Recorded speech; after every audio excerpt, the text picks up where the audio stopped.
Ladies and gentlemen, welcome to Casting the Spotlight, episode number 205. Damn. 205. Yep. Mid-November. Yeah. We're approaching that holiday season. We're damn near to Thanksgiving. Yep. We've got basically, I guess, one more episode in November after this, and it'll be full Christmas mode. Yep. So, well. Yeah, I mean, out there on the route, been seeing a lot more of the decorations up at different places, different houses. Had to sign our cards this week. It's that time of year. Yeah. What's happening? I love it, though. Like, it just hasn't felt like it. It hasn't felt like it. Hasn't. So it doesn't really settle in, and that's the other thing, is until it's like 30. You know what I mean? 30, 40, like it's got to be, if it's like, we're still getting 70 degrees and it's like later November. Dude, but it's just there was, a few years ago that we had a Christmas in the Midwest that was like 70 degrees. Like, I remember sitting on the back porch with my family on Christmas, and that was some weird shit. It was like, that was like 2022 or 23, wasn't it? I think it was 22, because 23 it was rainy as fuck. Because I remember driving to my dad's. That was a shit show. It's like, I would rather have the sunshine. I'd rather have the sunshine Christmas. I do remember the rainy Christmas. That was pretty damn recent, too. Yeah. Yeah, we've had some weird Christmases recently. The other thing people don't realize is everyone's ideal. Of course, it would be great if it could snow on Christmas. But, like, that is such wishful thinking. Like, there's it's not a really good chance that it's going to happen. The white Christmas. You know what I mean? It's like the meteorologists every year is like, well, you know, they like try to predict it weeks in advance. They try to instill it or cast hope. Yeah. There's still hope for it's like, It's like, don't even put that in people. Why would you instill that? People always say it, like, they always hope for it, but I'm not, but it's just like, okay, once again, come back down here. Be realistic. The odds are, even if it is cold, it's probably not going to happen. I mean, depending on your environment, the likelihood of it happening for most of the world is not high. Yeah, I was going to say, but where we are, even, if we just say, let's say St. Louis weather, it's like, it is at best, and it's not even a 50-50 at all. Like, a white Christmas is like probably a 1 in 10 chance. 1 in 10, bro. We're damn near 30, and how many have we seen? We've seen some.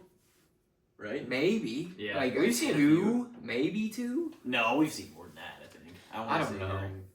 I feel like there's no way for any of us, like either one of us, to know this for sure. Of like my adulthood, especially, there has not. No, not your adulthood, but also you might be paying attention to it more. Because I felt like we did see it as kids a few times, for sure. Or you just wanted to feel that. And it definitely snowed around the days prior. Like, definitely, but that's what I mean. It's got to be on a specific day. It's like the odds are not great. 1 in 10 could be even a little that's generous. Very generous. I feel like it's probably like a 1 in 15. 1 in 20? I don't know. It's not good. Yeah, it's not probably going to happen. We'll just say what the meteorologists won't say. But it does we're some of the most honest on here. It is weird, though, to think, like, different years, the weather patterns, because Tyler sent me that I flew out to California, and we went to Survivor Series and stuff. That was just 7 years ago. Mm-hmm. And I'm like, damn, I remember right before I left, I crashed my mom's car. Yeah. Because there was an ice storm. And then you met us at fucking... No, that was a different time. At the Mexican place? That was a different time. I thought that was the... No. The time that I crashed my mom's car was right before I left for that trip, because it was an ice... Oh, yeah. Like, it was an ice storm... Yeah. Like a day before that day, and I tried to go into work and deliver pizzas. That was fucking stupid. Yeah. Where we lived, I should have not tried to deliver pizza. Especially, like, these back roads and crazy shit. I'm like, I'll take it. Why? you know? And I'm not even in my car at this point. Yeah. And I hit a patch on a bridge and like slid into the opposite, like completely into the opposite lane. Like it felt like I was about to go off the road. And I, you know, in a moment of panic, I cranked the wheel and I messed up. I overcorrected and I shot back the other way. Because I kind of got off the ice. But by that point, my back end just slid and I just smashed the side of the car into this concrete mailbox. Of all things. It had to be a mailbox that was like lined in brick. Yeah, of course. That would really fucking do damage to it. Yeah. I'm just like... Yeah, that makes sense because... I felt like as soon as I hit it, I knew. Because it was not one of the... It was like... Sometimes if you bump into something, it's a tap. You know? Like, yeah. I've had something where I, like, almost where you swerve and you almost, and you graze and you like, and you're like, oh, fuck. And you get out and it's nothing. I had that happen before. But there's also a feeling where you hit and it's like, your body, like, jolts. You're like, yeah. And I remember the car making this weird thudding noise, too. That was the worst feeling I've ever had, like, with messing up a car. Because it wasn't mine. Yeah. You know? The other times, whether it was my fault or not, like the other couple times that it happened, it was my car. So it was still shitty. And I was like, damn. But at least it was mine. You know? Yeah. And I was the one that had to deal with the damage of that. But like... You were like let to use already the car. My car being in the shop. And then like... damaging my mom's car and then getting my car back. That's a horrible feeling. Because then it's like, I'm on my parents' insurance plan. Oh, yeah. So it's like, I'm raising all of our insurance and you're without a car. So that's shitty.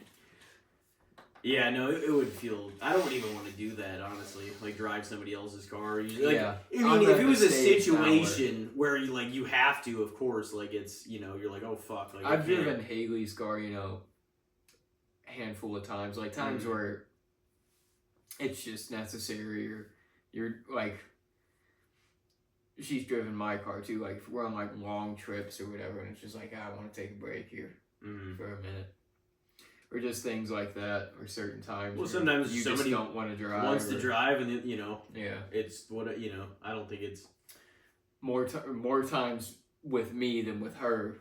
I would drink somewhere, and she would drive later. Oh yeah, but just there's like scenarios like that. But yeah, especially after a scenario like that, like the situation with my mom's car, and like.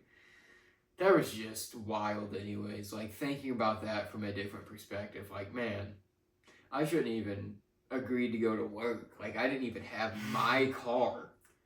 And I'm going to deliver when it's icy as hell out. You were just going to be fucking running around in it all night. Yeah, that's... I don't know about that, man. I can't even believe my parents were down. Like, that they let me do it, you know? Yeah. Thinking about it now, but... Because I'd done it before, like I took my dad's truck a few times and delivered in it when I had to. But, yeah, that time that just happened. And after that, I'm like, nah. I'm not gonna, like, if I have to, I'll just, like, if my car is gonna be in the shop for a while or I'm gonna be without a car, I'll find a way to get a rental. Like, I don't want to deal with that.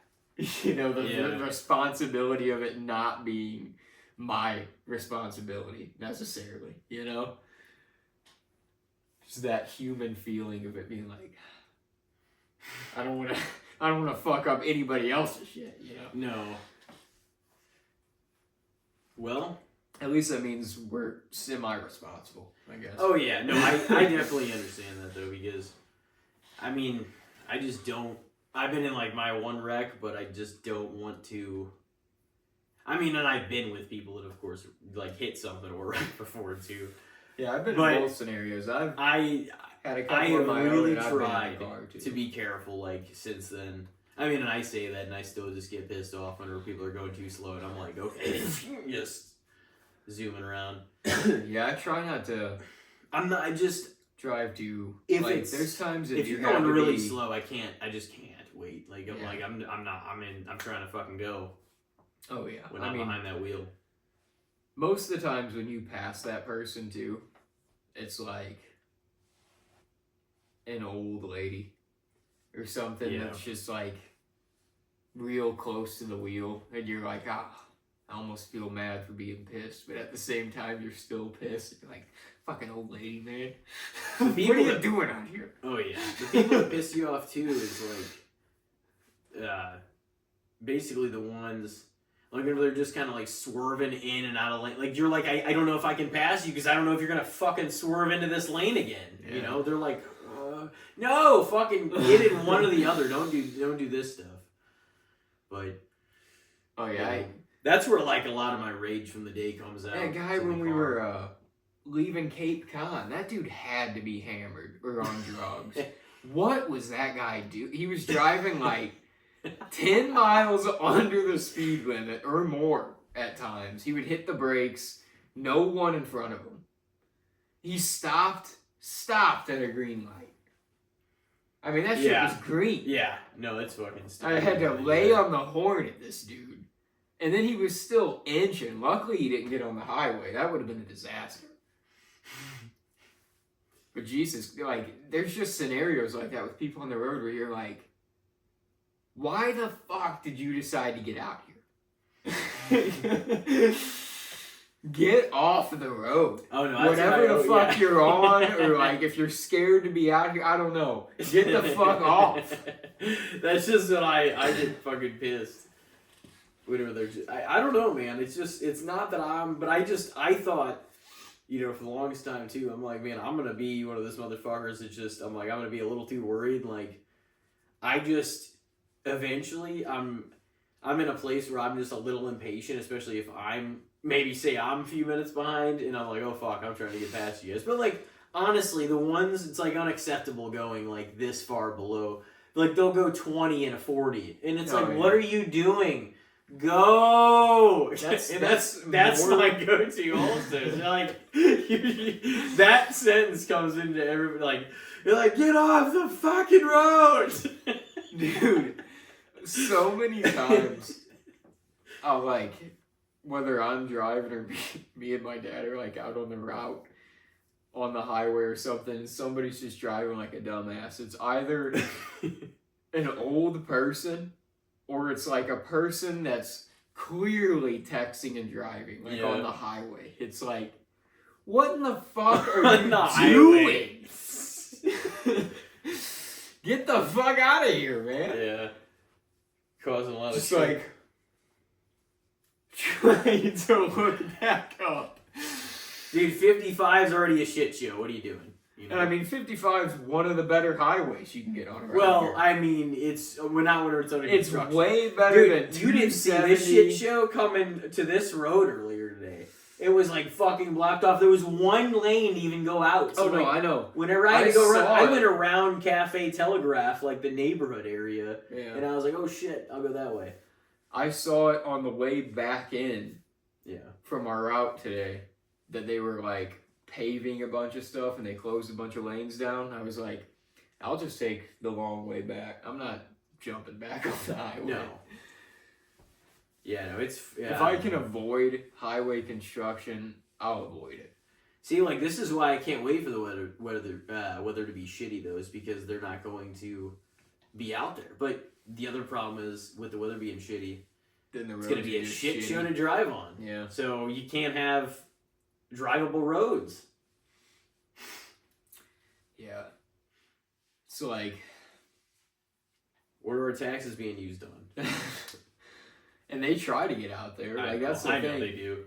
When we're about to get hit, you see them out there like 24 hours before trying to do shit. But still, sometimes we just get fucked up. Yeah. And I think we're even better than Illinois. Like, I think Illinois gets fucked up a little worse. Every way.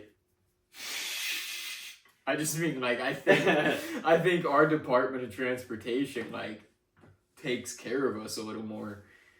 And even still, for sure, it doesn't matter. Our sports teams, man, way better. The ones we have left, man. Yeah, that's true. Still way better.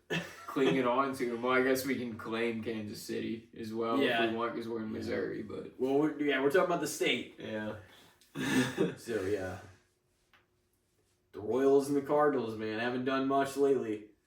No, but I mean the Cardinals, we've had some success. I've always cheered on the Royals, kind of though too. I've always kind of liked them. It was annoying though whenever them and San Fran kept winning the World Series in the early 2010s. That was fucking annoying. I mean, I didn't really, especially San Fran, the Royals though. Yeah. I was kind of into it because they couldn't win 2 in a row. Everybody just kept, it was like a skip year back and back. Yeah. Mm-hmm. Wild. All those guys, man, that were in their prime are retired now. That's insane. Kershaw. I mean, dude, he's been around forever, though, it feels like. At the same time, like, that dude's been playing a long time. He is. But yeah, White Christmases, the unlikelihood. I don't know if it's going to happen, folks. We're here to give it to you straight. I mean, those are the facts. Not that I would mind it any more than anyone else, but I'm just laying it out there the way that... I'm not going anywhere if it's fucking a shit show. It would be cool to even have a snow in December. Yeah. Because I'm already feeling the Christmas vibes. So, like, any snow in December is cool. But most of the time, if we're being realistic, we get hit the hardest with that shit in January and February. Sometimes, the last few years, we get hit with a random one in, like, November. Yeah. That's happened a few times. That's what I mean. The last like, few years. When I wrecked my mom's car, that was in November. Yeah. Ice, snowstorm, and that... Yeah, that wasn't... I mean, it's crazy that it was that long ago already, but... Yeah, we're getting old, I guess, is what the main point of this all is. We're becoming old men, but that just means... What are you trying to... That just means we're all the wiser. Yep. And we know all the more. Yeah, we give it... we fucking feed you what you need to hear on this pod. Alright, well, that being said, everybody knows this or that. We've been doing it for... tonight's going to be our 40th time, so I'm trying to keep a tally on that. Been doing this segment a minute. Most of the time it's solo form, but this round tonight, of course, is a solo one. But I'm sure in the future we will be doing more with guests. We've had a few with guests. So we'll see what happens. I think it helps when we can fit the person to the category and make it pretty, like, it just flows, like, right up their alley, you know? Yeah. So. Yeah, there's been some fun ones with guests. Oh, yeah. Well, tonight we drew chips. We've talked when we have munched on this podcast, especially on the early episodes, because, you know, we didn't have mics. If we did it right now, you'd be able to hear every single crunch, and that would just be obnoxious. Yeah. I mean, unless we were, like, actually taste testing something, there would be no reason to, like, be trying to... We got video now, we could. Yeah, we did that with the mochis, like, early on. Yeah, that might have been when we came back. No, maybe it was sometime else. Because when we came back, we were trying that star. What the hell was that called? Starlight. Something. Yeah. Remember Coca-Cola. that? Yeah. Yeah, that was like Star. Yeah, it was Starlight. I think something. Yeah, I think it was. I was gonna say like Stardust, but there's that's no what way it was that. Came into my mind first. But I'm like, it's definitely not. So yeah, I think it was. Yeah, that was good. Anyway, tonight on This or That, if we can stay on that, we've got chips, and this is the first time, believe it or not. We've talked all the munchy snacks on This or That. We've talked all the stuff and we talked candy bars, fast food restaurants. We've done some food ones before on here. But we've talked a lot of food and the good, the bad, and the shits, obviously, the classic. Oh, yeah. The classic Timothy and Elijah ending talking about food because we get really fucking hungry.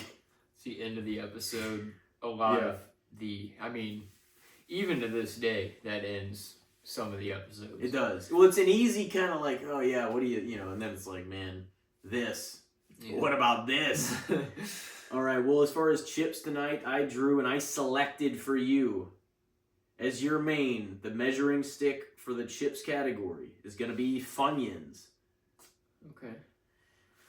And I like a good Funyun. I can't say, I mean, I do buy them sometimes, but they're not like my go-to necessarily. Is it just me, or is like, even if it isn't necessarily your favorite, whenever they come in like a 5-pack variety, they're usually like the first one you pull out of there. I don't know why, but it's like, it just... They never give you the most of that. No. In the variety pack. That's why you gotta grab like 2 of them. Snag them, take them out from... It's like they give you 3, and they give you 5 of the Cheetos. Yeah, how are these proportions made? Like, what do you mean? It can't be this costly to make a Funyun. The shit's cornmeal and fucking yellow 6. Yeah. A little bit of onion powder. Yeah. All right. Tonight, Funyuns is going to go up against something I've seen you buy. Our great podcast guest, one of the greats of all time, Andy Alden, put them over big time. He's like, man, he put those over multiple times after you had them. The queso cheese ruffles. Yeah. One of your faves, man. You've bought them a lot of times. Yeah. I've seen. I bought them sometimes. I'm kind of a proponent for the Ruffles brand. I feel like I buy a lot of their chips. It could be said that it's an underrated brand. They like most of their varieties are good. Mm-hmm. Like they did a barbecue one recently. Fire. Cheddar and sour cream. This flaming hot cheddar and sour cream are good too. I bet you like those. Those are pretty damn good too. Yeah. Sour cream and onion of Ruffles, good. Like they don't really have a miss. And the queso, they're damn good too. I think they're like they're probably my second favorite, actually, of the Ruffles behind cheddar and sour cream. I remember Andy was like, he's like, oh man, those, where'd you get, like as if it's like a big mystery. It's like, where'd you get those? It's like, I think it's like Walmart or Target or something. It's like a store. It's a hidden gas station that has them. And he's just like, man, I'm gonna be going home trying to lick specks of Dorito dust out of my, or Ruffles dust out of my fingers. Yeah, he loved those. Yeah, I bought them a few times because like chips in general are just whenever you get a good flavor, especially, they're just addicting. Like, because there's just no way you can taste that great flavor and just be satisfied in one chip. So you gotta just plug away. There's no way you ever eat one chip. No. If you ever have a bag put in front of you. Unless the only reason would be if you're trying to change some nasty taste in your mouth immediately to something else. But then you're going to end up having a few more anyway. So.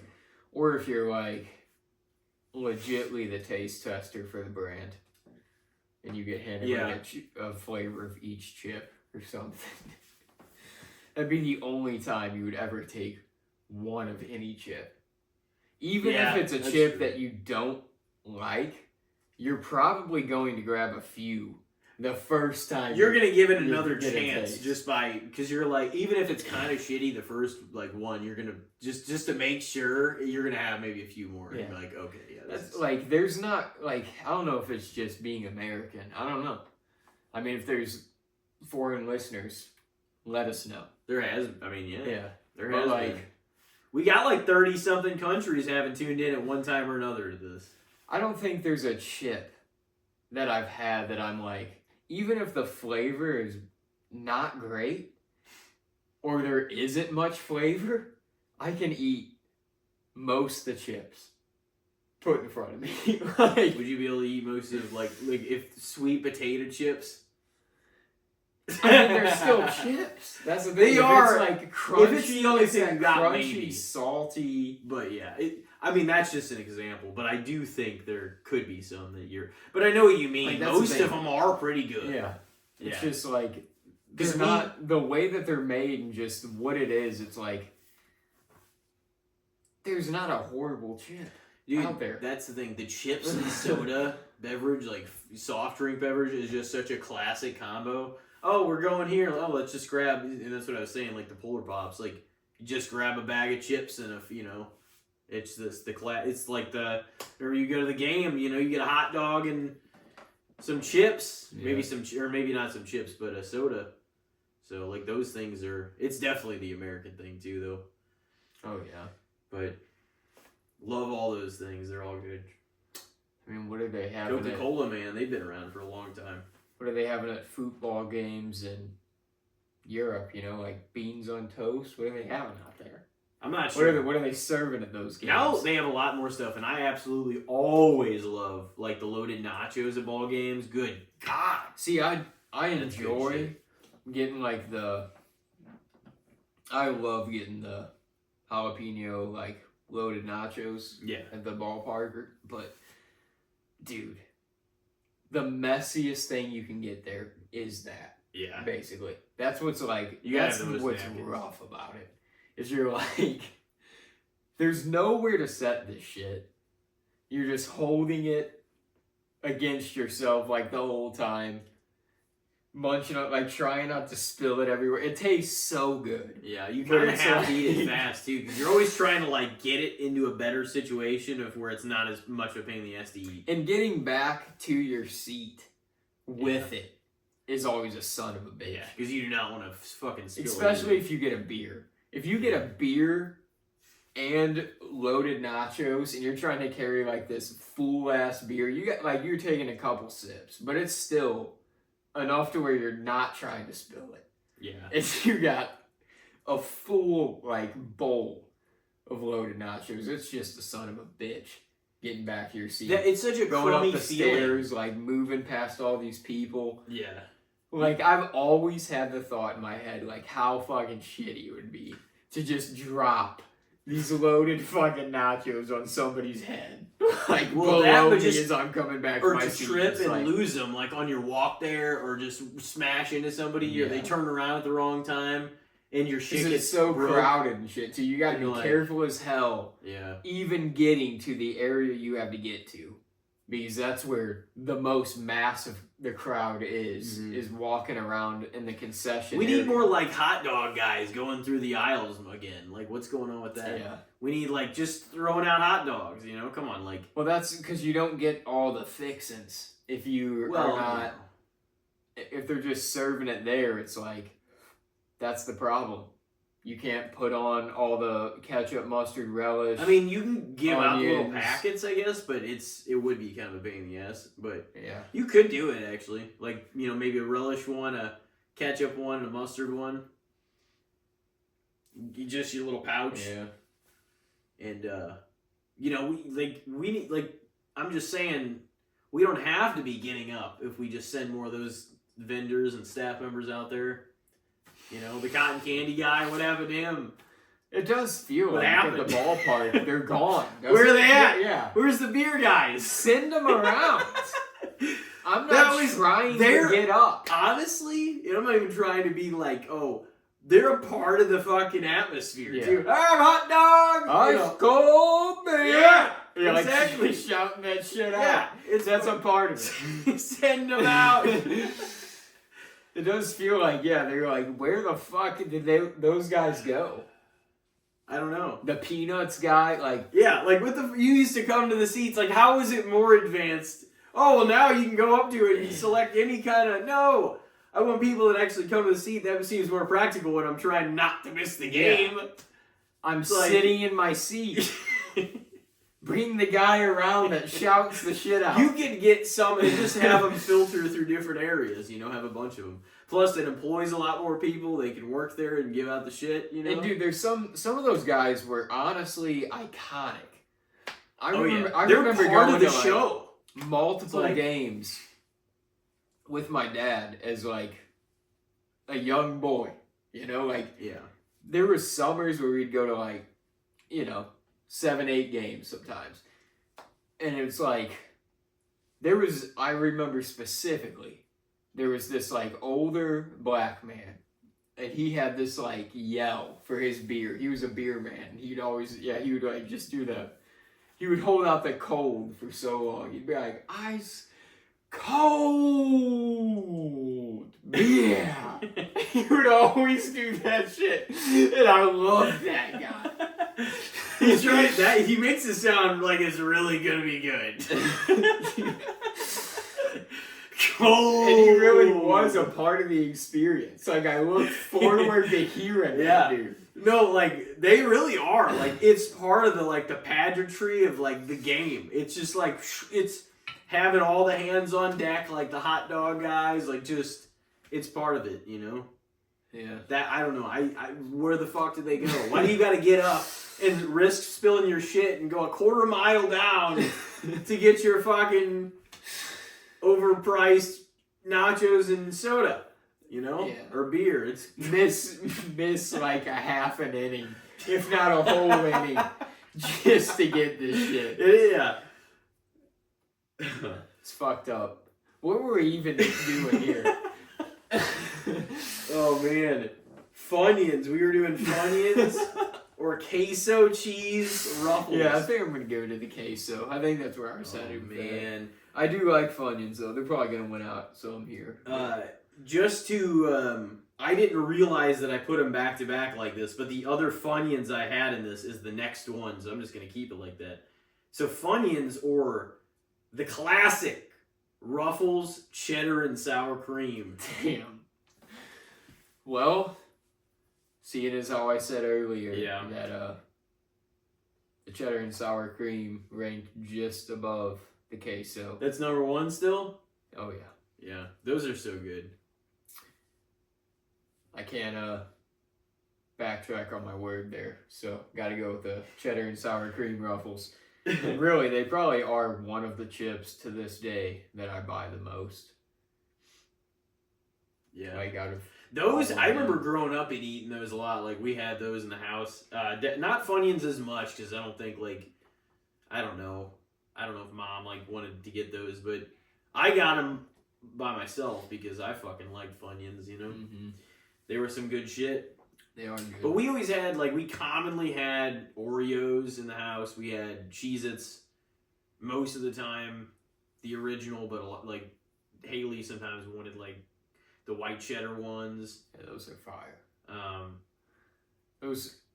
That one, the cheddar jack and the Tabasco ones were all good. Mm-hmm. Cheez-It wise. I like the toasty ones. I actually had, so that box that you know how we talked about this a while ago, and I'm like, I don't think they taste like the burnt by accident ones as good. You know what I mean? Because the actual burnt ones do taste really good, and there's like a natural sort of thing. Because like most of the ones that are only the toasty are going to be burnt about the same toastiness. You're never going to get anything like if they're meant to be that way. You know what I mean? So this is my thing. Whenever I got that free box, like when we were getting them out of the system, that was the closest the toasty have ever tasted to like the burnt ones. I was like, man, it was a good box of toasty ones. And it was the free, and I was like, oh my god, it was really good. I was like, it was close. Because some of those tasted a little more burnt even than usual too. Yeah. And I was like, those were close. But I do like those. The Gouda one that they released wasn't bad. But yeah, they got a lot of good Their flavors. snack mix is good too. The double cheese snack mix is amazing. Yeah. The extra cheesy ones are amazing. Yeah. Those ones might be some of my favorite ones, actually, the extra cheesy. Alright, anyway, before we get too far sidetracked here. Funyuns or sweet and tangy barbecue Doritos? Dude, those taste just like McDonald's barbecue sauce. Don't they? Yeah, they taste... They really taste like... Just takes me to Dunkin' McNuggets in that sauce. Full flavor barbecue. It is good.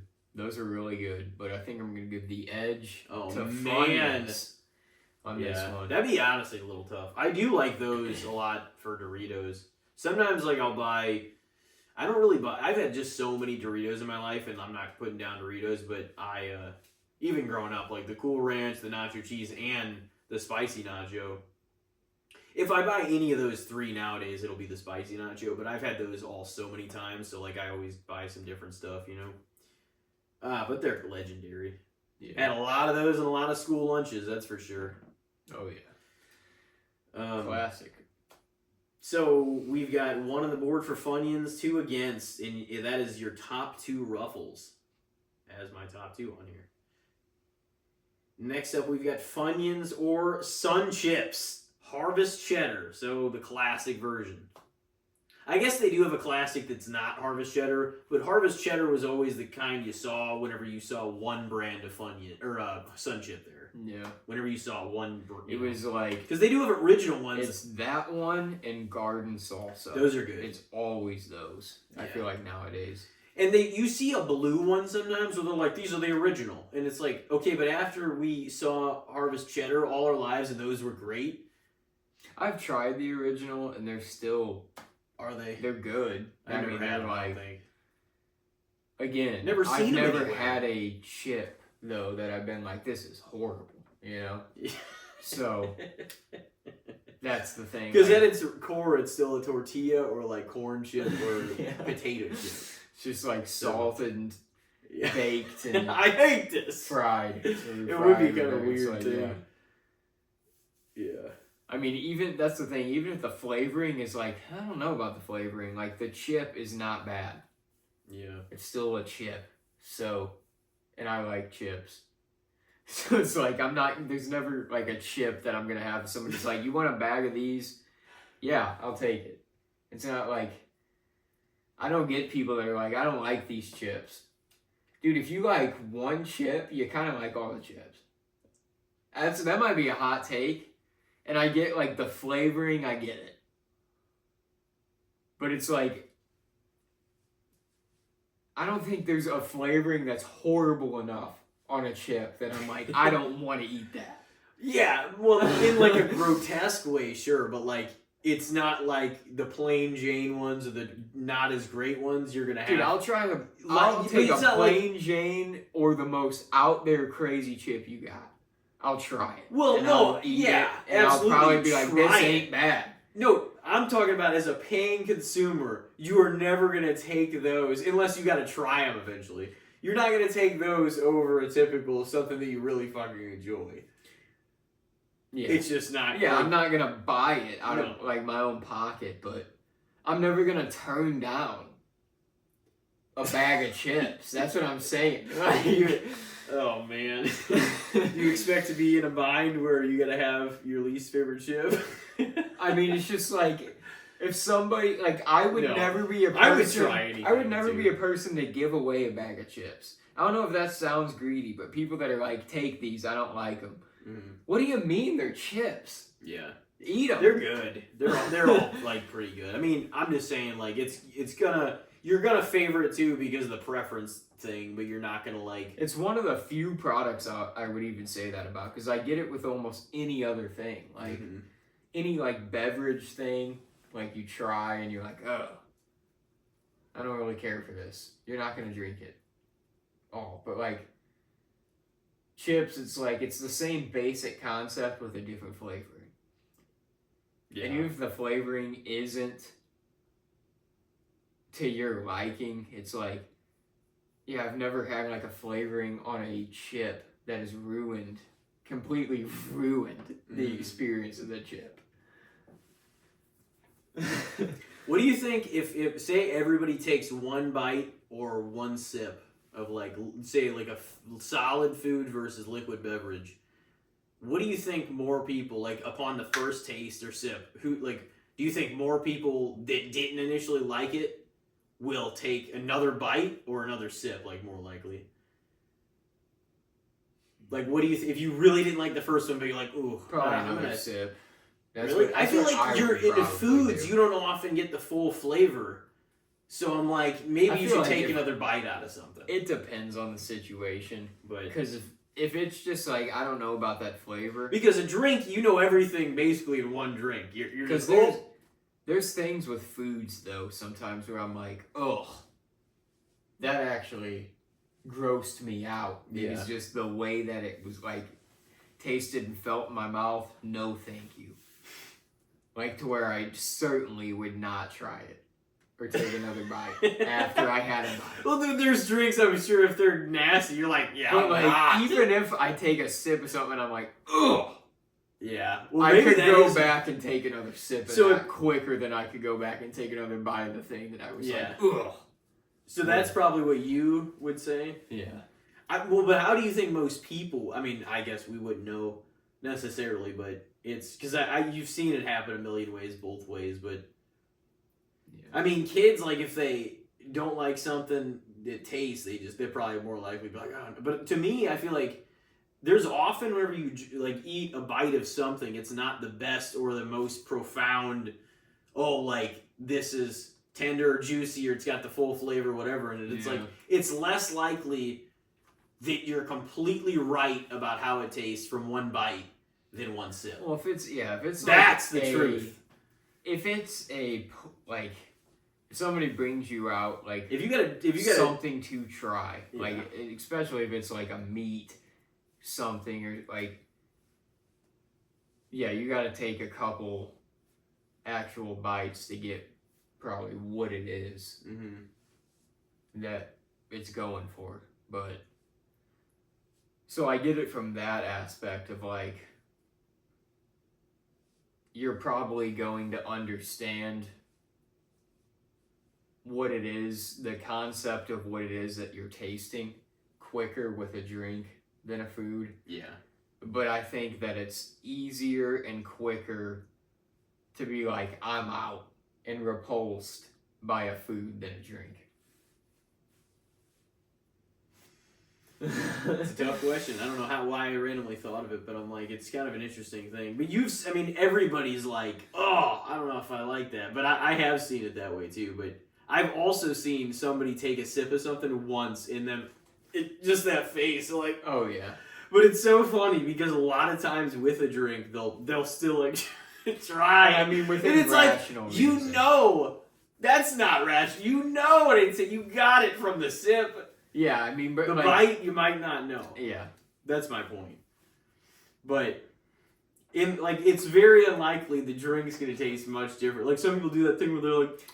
But that's the thing. I feel like people are more scared of drinks because we can be talking about all types of drinks. There's alcohol, everything with a drink. So people can already go into a drink with a mindset of, oh, this is going to be strong. I'm not going to like this. Yeah. Or you don't know where to, so you don't know what some of those things might be. So like, they might be quicker to be like, ooh, at a drink. Because they're already anticipating that outcome. Yeah. With a food, you're like, I don't know what I'm going to feel about this. There's never an ulterior motive with your food necessary, unless somebody poisons that shit. It's just what it is. Yeah. With drinks, they can, it can be a little bit of a kick in the chest purposefully. It's rough, man. I don't know. Wasting food or drink sucks, though. You always feel you're like, oh, man. Yeah. That's why I just... Especially if you had to pay for it. Mm-hmm. Or somebody had to pay for it. All right. Damn, we got... Oh, yeah, you didn't answer for Sun Chips, Harvest Cheddar, Funyuns? Yeah, that's a tough one. Those are classic. I feel like they're good. I always got the Harvest Cheddar Sun Chips as a kid. Whenever I would, my parents would get Subway. That's like the chip I would get from there. Yeah, they're fire. But I think we're gonna lean Funyuns. All right, 2-2. The Ruffles fam is still holding down the fort here. Next up, we've got Funyuns or chili cheese Fritos. Man. Those kind of remind me of like being younger. We got those all the time at the house too. I don't know if it's because we got them at the house or like it might have been part of what was in those multi-packs that my mom bought when I'd get my lunch packed as like a kid, for school, and like get the different variety packs of chips, and I feel like those were in there. With like the variety packs you bought all the time. They are good. But even within the Fritos, I feel like I like the twist ones probably the most. Barbecue ones? Yeah. Ooh. I feel like the honey barbecue like twist are probably my favorite. Yeah, of the like Fritos. the chili cheese more. But yeah, they're both really good. You're talking, the barbecue. They also have they have barbecue. Yeah, Fritos they have the barbecue too. corn chip. The ones barbecue too. corn chip ones are good, and the I like those other ones. Sometimes I just don't have a taste for them as much, but they are good still. Yeah. But yeah, the chili cheese, I think to this day might still be my favorite of those. Yeah, those are definitely the top two for me though. And the they chili have cheese and the twist. And they have the originals, of course. Yeah, those are. So are you taking Funyuns? I feel like the Fritos originals are one of the best things you can get for like if you're getting like a dip. They're like a great dip kind of chip. If you're gonna get like a French onion dip or something, like perfect for that kind of shit. Like anything like that, yeah. But by themselves, not a fan. But yeah, I'm gonna lean Funyuns with that one. Okay. Ooh. All right. Well, now Funyuns is up ahead 3-2. Next up is Funyuns or spicy nacho Doritos. I feel like in recent years, that's like really climbed the ladder for me with the Doritos. Because it's like it's got a little bit of a kick and a spice, but it's not like too in your face about it. It's like it's a munchable spice. You can have like quite a few and not be. Your tongue might heat up a little bit, but like it will not be extreme. Yeah, really. That's a tough one. I think I might lean spicy nacho. Those are one of my favorite Doritos for sure. That's pretty damn close. So that's kind of a toss up. I like the sweet and tangy ones. Like I'll buy those, the spicy nacho occasionally. I was buying the ones that were like the flaming hot Cool Ranch ones. Those are pretty good. Yeah, I don't know if I've tried those ones or not. They're hot still, but they do taste like ranch also. The Cool Ranch, I mean, those were a staple of my childhood too. Those were like one of my favorite chips growing up. Yeah. But I mean, I still really like those ones. They might still be the top just because they have held that kind of sentimental place with me. But spicy nacho are up there. There's not really a bad Dorito. Like the taco ones are good. The original nacho. Yeah, the taco ones. I didn't even really think to put those on the list, but those are really good ones too. Yeah. They released like a different line of them too, and these like jalapeno ones back. This is like 15 plus years ago. They had some really good flavors that just have gone swept away. Like you want to see them again, but you would think you'd see some of these kinds like bounce back after a while because it's like now we're in the era where like everybody has like so many kinds of their brand thing, and everything's coming back. Yeah. It's the nostalgia and fucking option era as far as products go. Yeah. So it's like ultimate option era. So like you would think everything would come out. I need to look those up. Even fast food places have jumped in on that. Like a lot of fast food places offer a little bit of everything now. Like Taco Bell brought back like a lot of the like 90s and early 2000s like menu. They made chicken nuggets at one point. Fucking Arby's made an actual burger. And then the steak bites. They weren't bad, but honestly, like, I don't know if I'd spend the money on them again. Yeah. That's the way I feel. They were fine, but I'm like, I don't think it was worth trying. Same thing, but especially like what, they cost. I'm like, I think if I'm going to go, I'm absolutely going to. I have nothing bad to say about those, but they weren't so killer that I'm like, I got to get them again, They tasted fine. But if I go there again, even while those are there, I'm more likely to get some sliders, maybe a sandwich, maybe a Arby's is outstanding though. Nothing but net. Yeah. Commercial is nothing but net too. Yeah. They're Marcellus Wallace, man. Social media is great too. Yeah. They're great. Next up we've got Funyuns and you took spicy nacho, right? Yeah. 3-3. Funyuns or Cheetos Puffs. Man, I am not really a fan of Cheetos Puffs. Dude, I love them, but I don't get them that much because they stick in your teeth and all that shit. So I fucking hate that. Like, I'm much more on the side of the original crunchy Cheetos than the Puffs. Those are good too. Yeah, I don't know. Like, I do like that's the thing. I like cheese balls and stuff. So like, I do like some cheese puff stuff, but just like it's like I guess because it's the Cheetos brand and I've tried both. So that just makes me, because I'm like, oh, I prefer the crunchy one, so I'm just like, oh, fuck the Cheetos Puffs. You know, I like the I Puffs, don't really like buy them. I don't either. But yeah, again, they're in a variety pack of shit that I have bought in the past, and like I've ate them, and it's like, again, they're not bad. It's not like I'm like, oh, fuck those things. I'm not gonna ever eat them. You love cheese balls though. Oh yeah, dude. And because you can buy like, dude, you could buy the big tub of those things for so cheap, too. Yeah. I haven't bought them in a while, but it's a deal.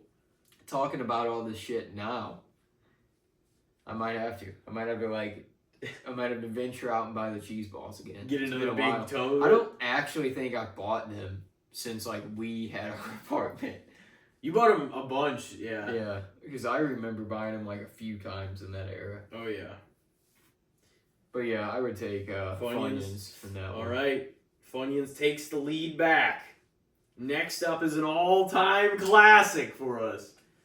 Lay's Kettle Cooked Barbecue, or Funyuns.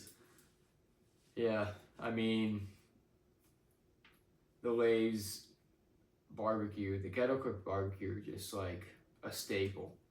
Oh yeah. At this point, one of my favorite chips. It's kind of like the cheddar and sour cream Ruffles situation, where it's just like, it's a go-to for me. I will point out, and I do love the Lay's ones, but a lot of the Crunchers brand, they have a great barbecue kettle chip too. Like, there's great ones. The Jay's brand, they have good barbecue. The Kettle brand, they have a lot of good chips. Yeah. Dude, those apple cider vinegar ones are fucking great that they have. I bought those. They have a special sauce one.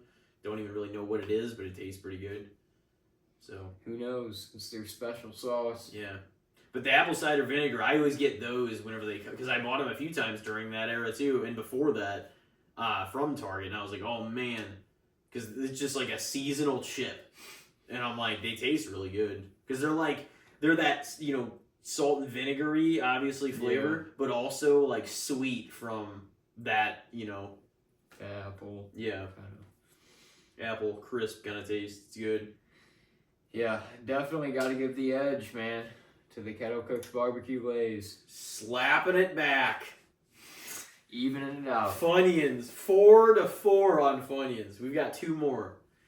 Next up, we've got Funyuns or Lay's Classics. Just the classic. Just a classic, not even kettle cooked. See, I really like the kettle cooked original Lay's. I'm thinking about buying a bag of they're the good. kettle cooked regular. I buy them occasionally. I just like the kettle cooked flavor. I think like just that style of chip. It's kind of. It's ultimate. It's got a little more of that crunch. It's like full flavor and crunch, and I don't know. It's different. They're a little thicker. Yeah. But it's literally like kettle cook. Like they're not making the shits in a fucking, this is kind of how they. Yeah, it feels like you're getting the chip. You know what I mean? It's like a lot of times that shit's folded over. It feels like it's got a little weight to it. Yeah. It crunches. It's like it's a chip, man. This feels like if they were cooking them out there, like out in the fucking wild in the kettle. And this is like more like what they would be. If you order a side 100%. of chips with your burger from a restaurant, it's more. That's what you want more than like thin. A regular classic Lay's. I don't really. I mean, I do still some, but I don't. I definitely the last few years have bought a lot more kettle and instead of some of the the regular ones, Mm-hmm. I mean, I still obviously like those. in a lot of the Lay's for them. But like if I'm gonna get them, like even the classic barbecue are good, but I'm definitely gonna get if I'm gonna get the Lay's barbecue, I'm gonna get the kettle cook ones. You know. Yeah. 100%. Yeah, that's kind of how I feel about most, because I mean they're barbecue and they're original. I kind of feel that way about. I'm like, I mean, if I'm gonna buy them, like I have bought a multi-pack of the classic Lay's semi recently, just because I bring snacks to work, and I buy different multi-packs of stuff. So I'm like, I'll try that one out. And yeah, again, they're good. You know, it's a little something. Yeah. But the original? Yeah, just the original Lay's classic chips. But yeah, I mean, they're the perfect kind of chip to like throw on top of a sandwich and crunch on there and eat with a sandwich. Like that is the perfect kind of chip for that. But on their own, it is. It's just, So they're not bad. They're definitely not bad. No. But yeah, I gotta go Funyuns. They're the types of chips that don't often get bought, like unless it's somebody's birthday and you're like, get a bunch of chips. Yeah. Then one comes in then. I mean, but I'll grab some like at the birthday if they're like, oh, I'll just take some of those and Like, I mean, yeah, I definitely. They are around in my life rather regularly still, but it's not like we're talking at like a profound level on chips. Oh man. I don't go out of my way seeking them all that often. Of course, I just said I bought a multi-pack of them not that long ago, so like even still, yeah. It's just the most classic kind of chip, it really is. Did you give, just for the audience, did you give a definitive answer, I guess? Going Funyuns, yeah. Going Funyuns. Next up is a main event, too. Is going to be Funyuns, or what is kind of a... I mean, to this day I buy them, but also a sentimental kind of plug-in in a way for me. Andy Capp's Hot Fries. We ate those growing up too, and like those are so good. A cheap, like you could buy a bag of them at a gas station. Like nobody can like they give you such a good deal. To this day, they keep their prices low as fuck, and even their big bag in Walmart is underpriced compared to all the other chips, pretty much. To this day, you get the big ass bag for $2.50. Everybody else is like Doritos is hanging around like $4.99, and some of the Lay's are at least $3.50. Yeah, $5 or $4. But I mean, not even just price, obviously flavor too. I will say about Andy Capp's, one time when we used to go to Sam's a lot, me and Mom and Haley especially. One time Haley ran into the pickle jar with the cart. Like just because she was like just that bag of just us probably fucking around in there, and so I think she was just like Timothy, like just we were pretty young, and then she just wasn't looking at it, so she just crashes into it, and Mom was like, just freaking out on us and shit. Oh man, I mean it wasn't that, but it like we'll never forget it. Like one time I ran up on. I remember I was 5 and I was wearing sandals. Or like whatever, like kids, whatever. Were they the thong ones that go? They're the Velcro ones. Okay. Those are better. Although I don't know what it is, man. See, something in my DNA. Those are more like flip flops. I call those flip flops. Maybe flip flops are actually the ones that go between your toes. Which ones are which? People say that, but those are kind of like thongs, and like I don't know. Honestly, if it was like an open shoe like that, I would always like almost underwear, man. Well, no, that's what people call that. People call those thongs in between your feet. Yeah, I know, but that just always feels weird to me. It's it does. What is it? Foot thongs? Like people don't. This is why words like they don't matter, but they like do, and you got to like distinctify something because like especially in the American language where fucking. It's spelled the same way, but it means 3 different things type of shit. Oh, yeah. Is wild. It's said the same way, but it's spelled 3 different ways. Yeah, that too. how the fuck? Where do we go from? Oh yeah, no. So the Andy Caps though, and I guess we were. How did we get on that though? Because we were talking about chips and being expensive. So when you were a kid. So she ran into the pickle jar. What I was gonna segue off my other segue was just saying. I remember being 5 though with mom in Walmart because this is mine, and like so I was probably only in like kindergarten, but I still remember the moment. And like I ran up to just this aisle with applesauce and a bunch of stuff, and then like I guess I hit the the ledge of it, and it just like one came falling down, the glass one. It kind of fell on my flip flop or a sandal, I guess. This was actually a sandal, I'm pretty sure. And it like kind of came down on my foot, but it didn't actually like cause any damage. But I was like, oh, scared as shit because I ran up on it and the glass. So like I had my fair. She always said too, like my mom would be like, "Oh, you guys always breaking and terrorizing the store," and it was pretty funny. And Haley ran into the pickle jar though. What I was gonna say about Sam's is like, yeah, I got some of the Orbit variety packs. I had beef jerky variety packs. Talk about a deal back in the day. Having one of those was a deal. And so I would get those. A lot of times I get my 24 pack of Yoo-Hoo for only like cheap as fuck. Oh yeah. There for like $15, you get like 24 of them at the time.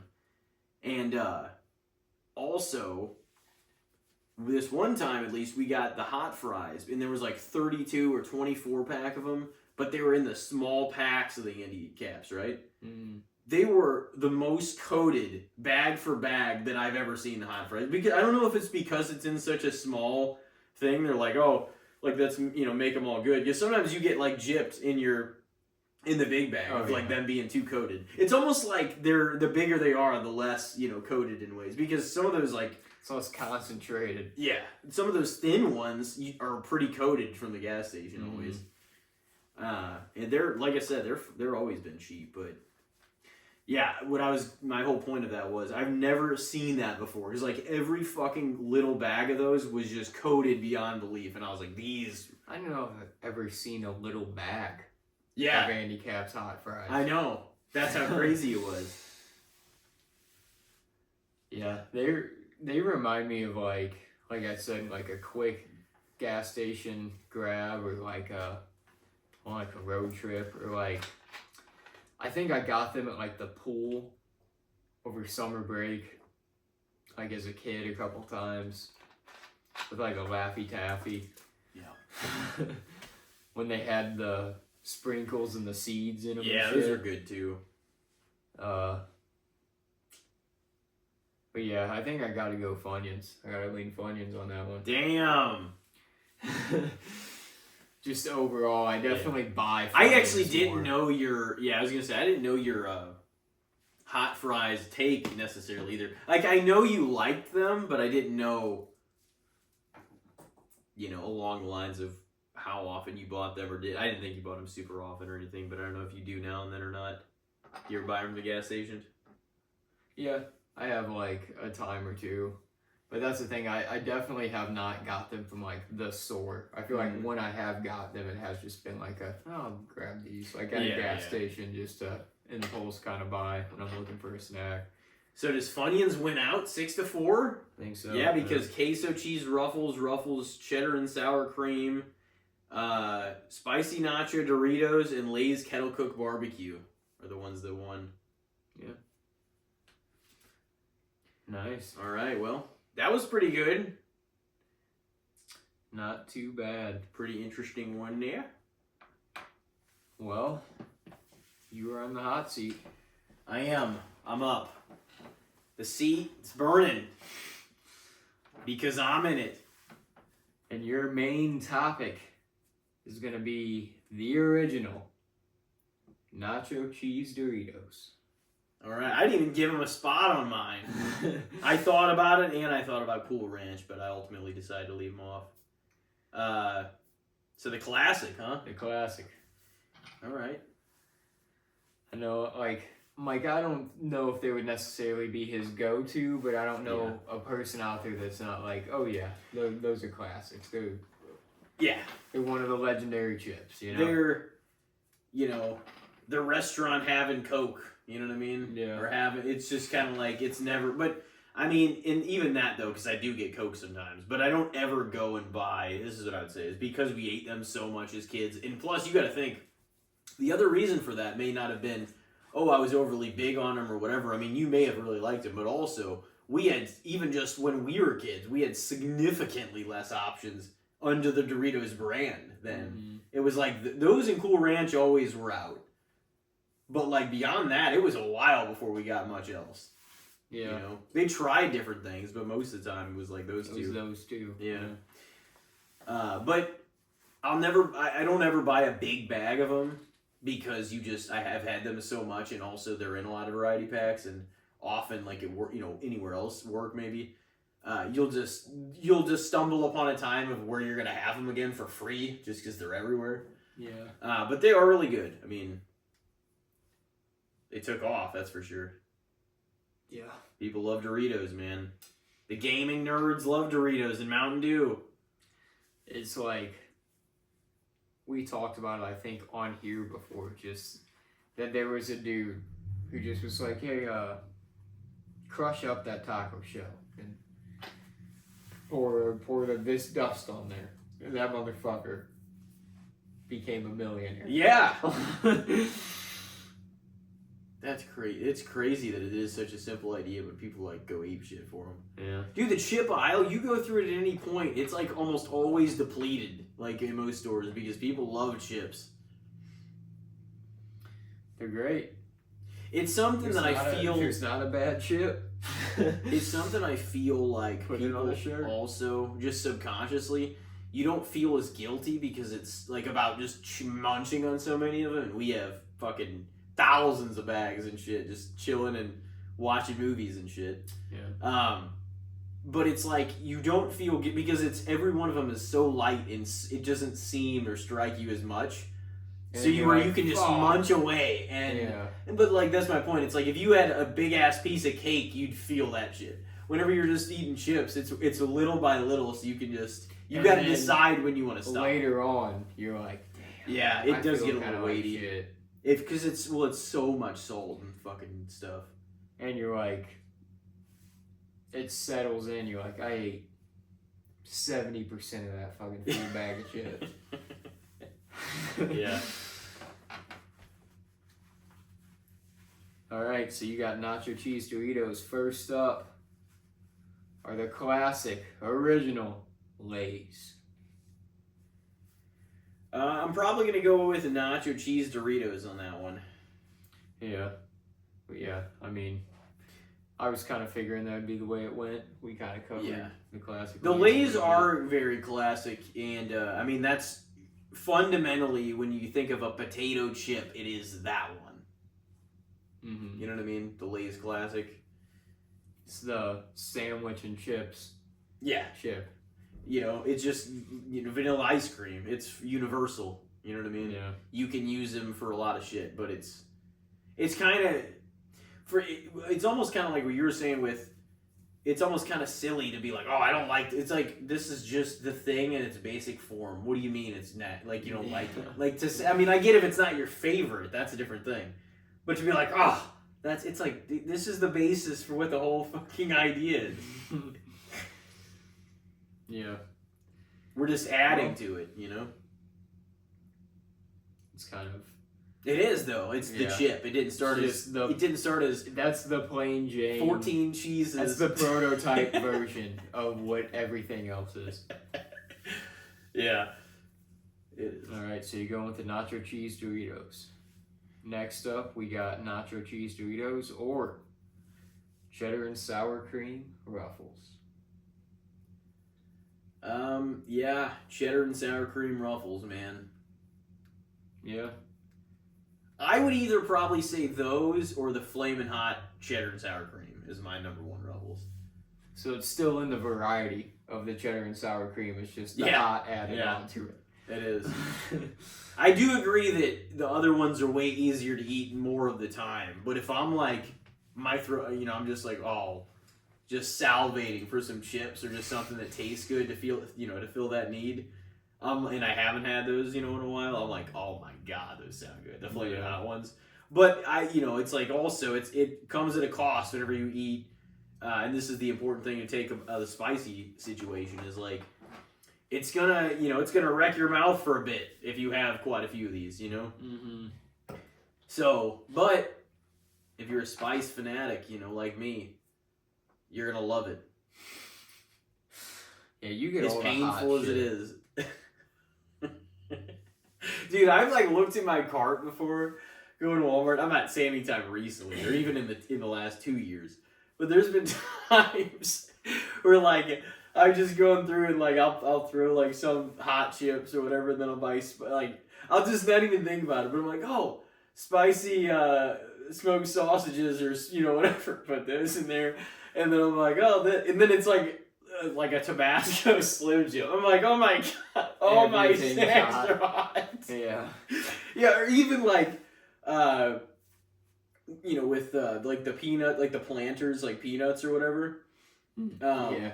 Certain ones of those, I've like gotten the sriracha ones, and I'm like, oh my god, I'm like, I've got 9 snacks in here, and 6 of them are hot. Yeah, I remember like one of the first times I like came over to your house and we watched horror movies and shit. This like the late night snack we had was like spicy chicken patties. Oh yeah. And like buffalo pizza rolls. Oh man, maybe. Yeah. It was like both hot shit. Yeah, I wouldn't put it past me. I thought you were gonna say like we made hot wing dip. We probably did those the other time. You probably like ate spicy food a lot of times that you came over at that time. Yeah. Because of that, and also like neither one of us were like really driving, so it was like, damn, it was a long time ago though. Yeah. Many years ago. Many moons. Yeah, dude, we had to, I mean, that was part of the whole fucking thing, you know? And just binging movies. I mean, we eventually, because I remember we like binged obviously horror movies, but we started watching a bunch of other stuff, because he brought over like Ant-Man and like a few others, like, I know eventually, because Corey was like joking about it back then, but I eventually showed you Prefontaine. We may have even done that on this podcast a long time ago. I'm trying to think if that's one we did. Because we did Taking Care of Business too, didn't we? Mm-hmm. I forgot the ones I gave you at this point. Buster Scruggs you gave me. That was one of them.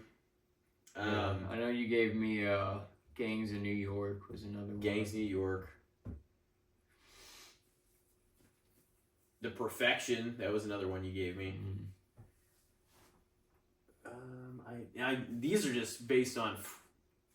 This is why I wrote the descriptions for at least a lot of these episodes, fucking from way back. Because I'm like, oh man, yeah, because we had to like, we needed to mark, especially then, like, oh, what did we even talk about, just so we don't have to go through the stuff and to where we can like pinpoint something to like go back to. What were we at? You took This is one of the most off track we've been. It's been an entertaining and fun one. It's funny that we like have went so off on tangents on the chips. Yeah. How the fuck did that take an hour and a half? Just like condiments did, just like cereals did, maybe. Yeah. Oh man. So you took the cheddar and sour cream Ruffles over nacho cheese Doritos. Yep.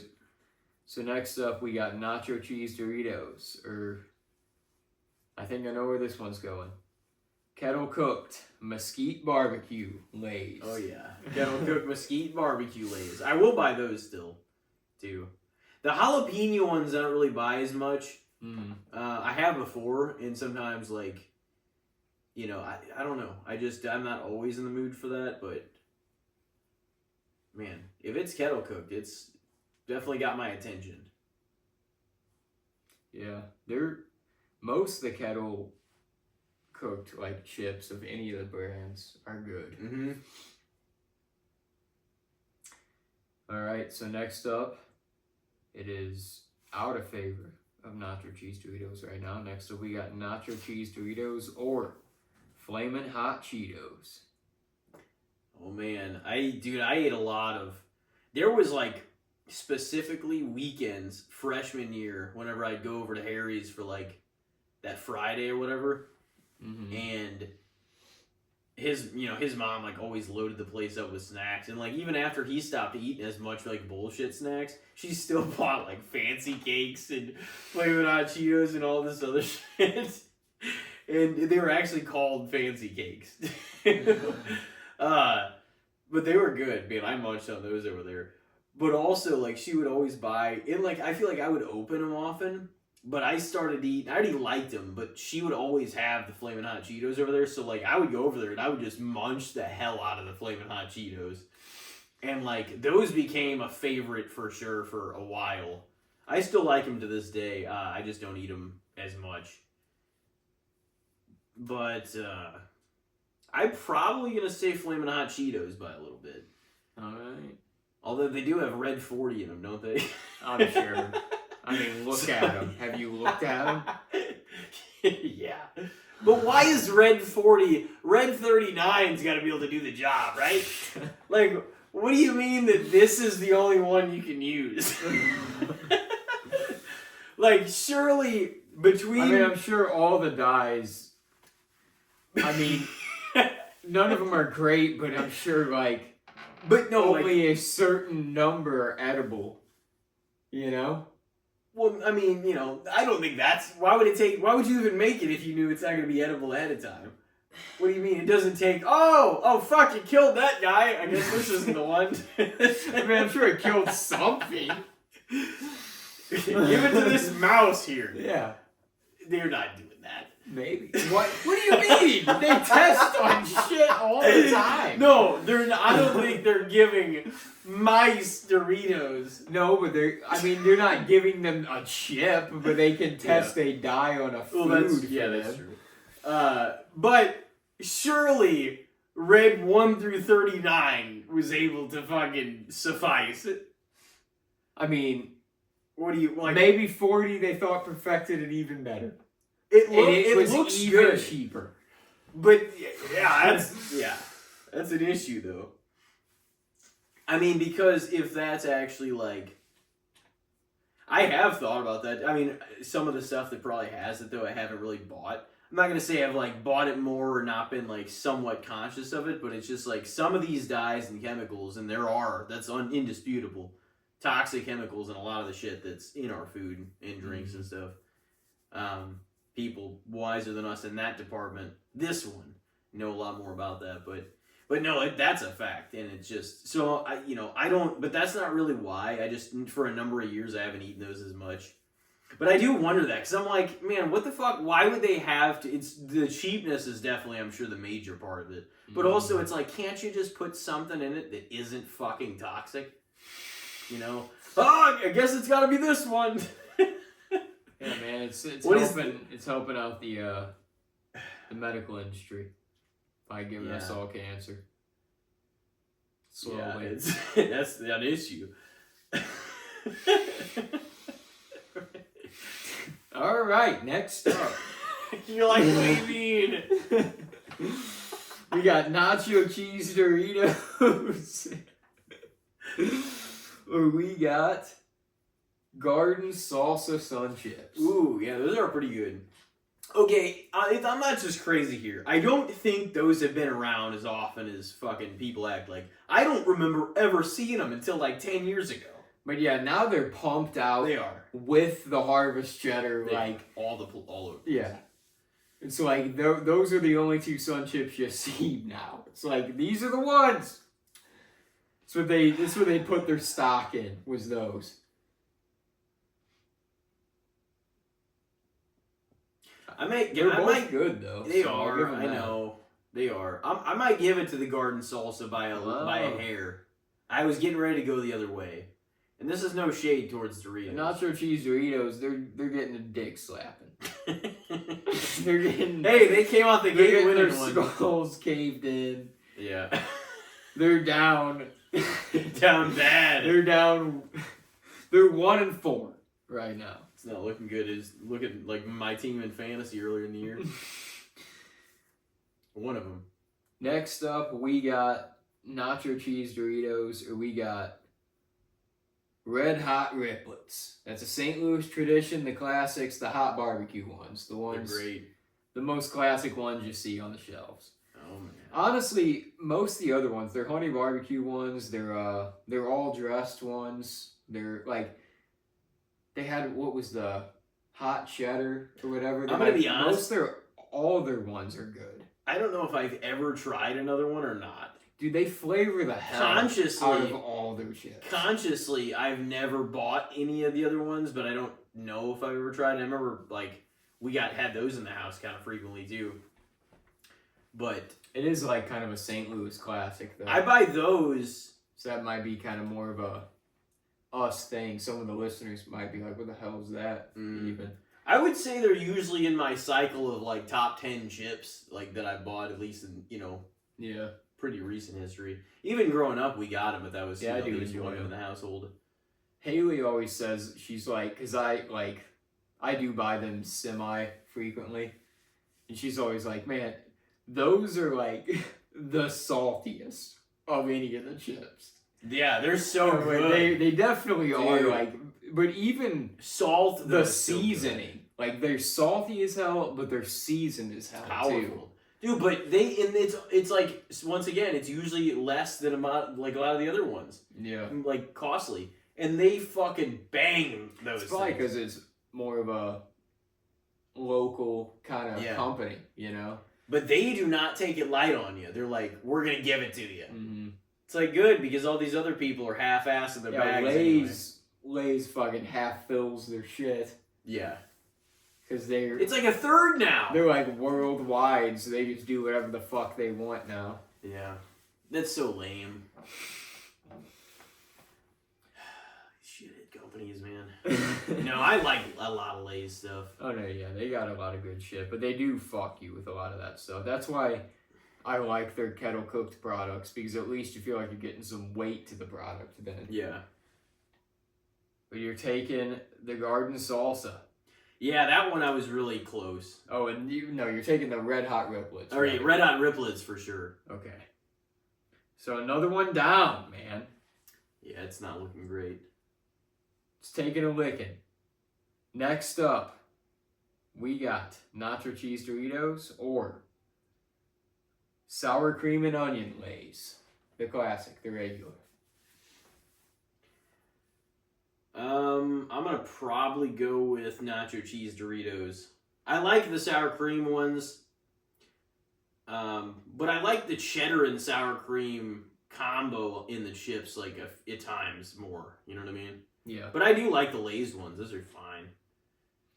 But yeah, I kind of agree. Like, that's the thing. All of the regular varieties of Lay's chips are all good. Yeah. But in a competition with a lot of other chips, they're not gonna win. For me personally a lot. But like, that's the thing.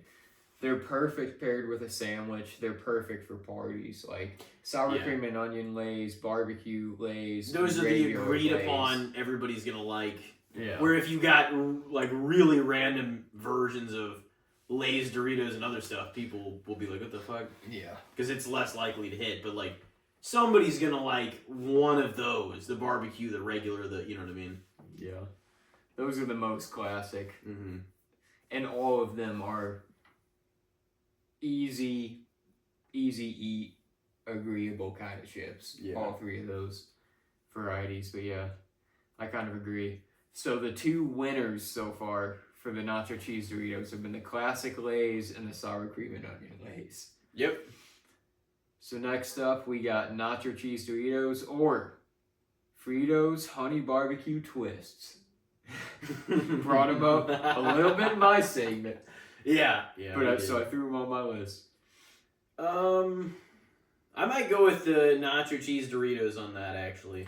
I might lean that way with how you were kind of talking about it with my segment. I guess they do have the bigger bags of them because mostly whenever I get those or I see them in the variety pack, I get like the small bags, but they do have the bigger bags of them too. Do you buy those sometimes? Yeah, I have. Yeah. I haven't got those are fine that recently. I haven't got Fritos that recently, but even talking about the chili cheese ones, I'm like, I can't think about the last time I even bought those. I kind of want those again. Chili cheese are easily my favorite Fritos still. So that's held up through most of time, actually. Crazy. Some of them have definitely shifted, but not those. So you're going with the nacho cheese Doritos. Although I have thought about trying the flaming hot ones. I bet. I bet you're somewhat shocked I haven't already. Yeah. I don't think I have, unless they came in like a variety pack or something else. I don't think I bought one though. All right, so another one on the board for the nacho cheese Doritos. You got 3 on the board now, down 3-5. Next up, we got nacho cheese Doritos or the Kettle brand sea salt and cracked pepper.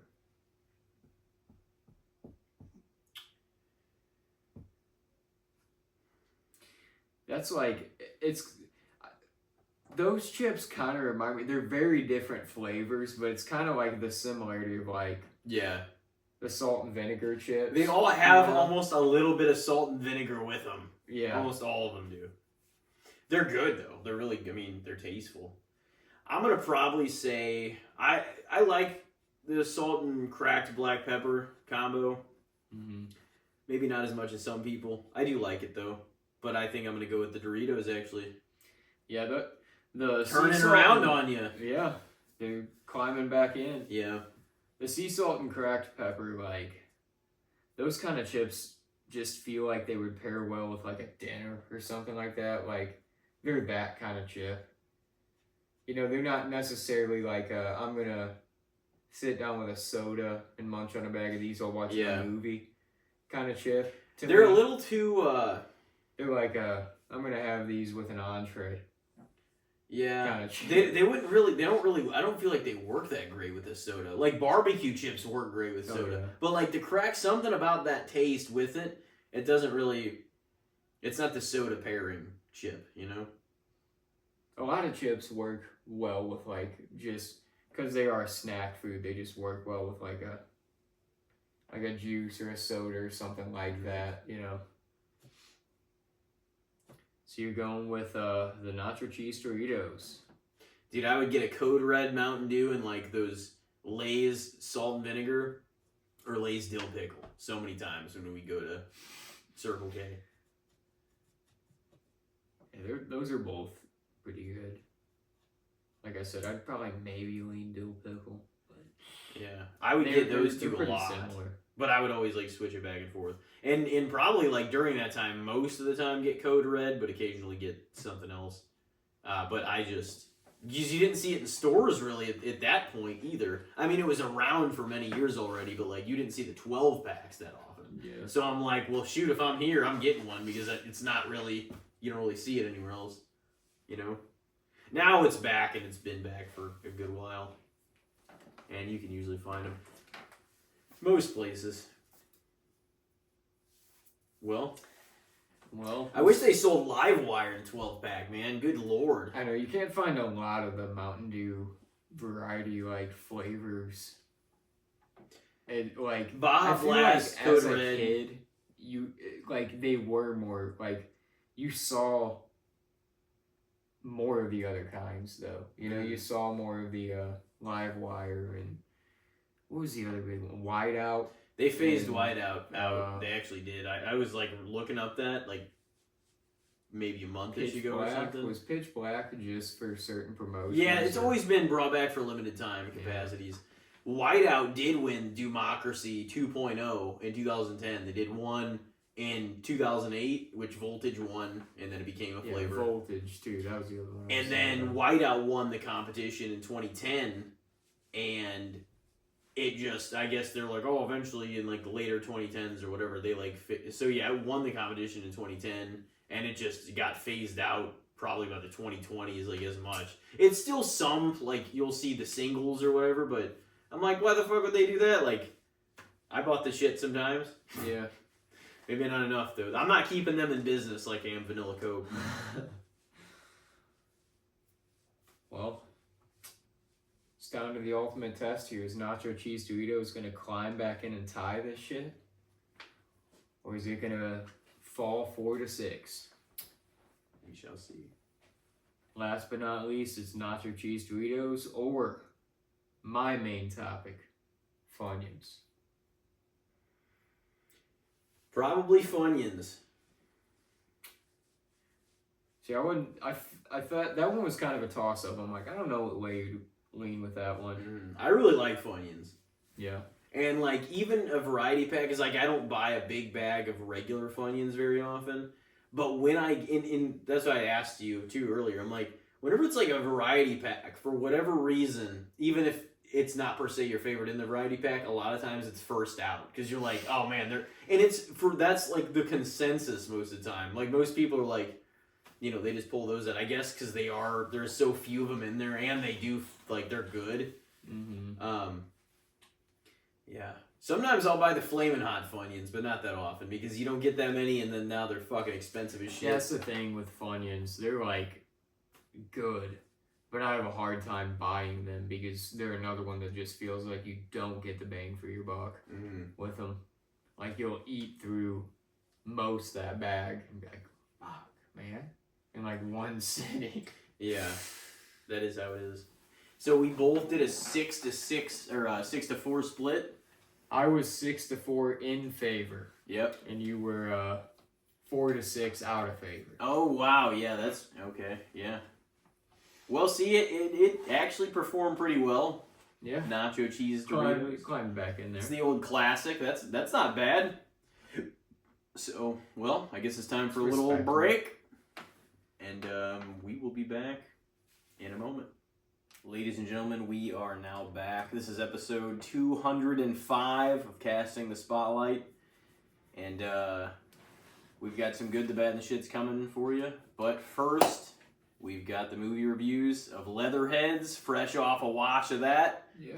And $1 Million Baby. So both, they had their own stories, of course, but definitely sports-oriented in a lot of manners. So they were quite good. Yeah, they were different kind of sports movies. Yeah. That's for sure. Yeah. Even, I mean, obviously covering different sports and the overall tone of the movies. Yeah. I mean, $1 Million Baby, let's just start with that one if you want to. Right off the bat, like that was, I would say, I mean, you can give obviously your opinions, but like it didn't start that way. You know what I mean? Like it was really, yeah, they were definitely their humorous, fun, like just kind of cute, sentimental moments, even where it was just kind of like the growing bonding relationship, kind of with Clint Eastwood and Hillary Swank, yeah. And her relationship with Morgan Freeman as well. Yeah. Yeah, he was chill and cool off the bat, though. He, like... Yeah. He didn't really... You kind of had to, like, unfreeze all the layers of ice around Clint Eastwood. I mean, that's just generally the old man character he plays in his older career anyways. But he was definitely that guy in this movie, too. Just kind of like he was knowledgeable, and he knew what he was talking about. He wasn't like a try-hard or an idiot, but he was like, he's kind of a hard ass, and like real hard around the edges and stiff, and had to really like break him down to just get him to loosen up and show you that other side of him. Yeah. She really had to break him down too, because I think at first it wasn't even really because he definitely had that old school old man mentality where he was like, oh, she's a girl, I can't train her. Like he presented that at least, but I also think it was partially like just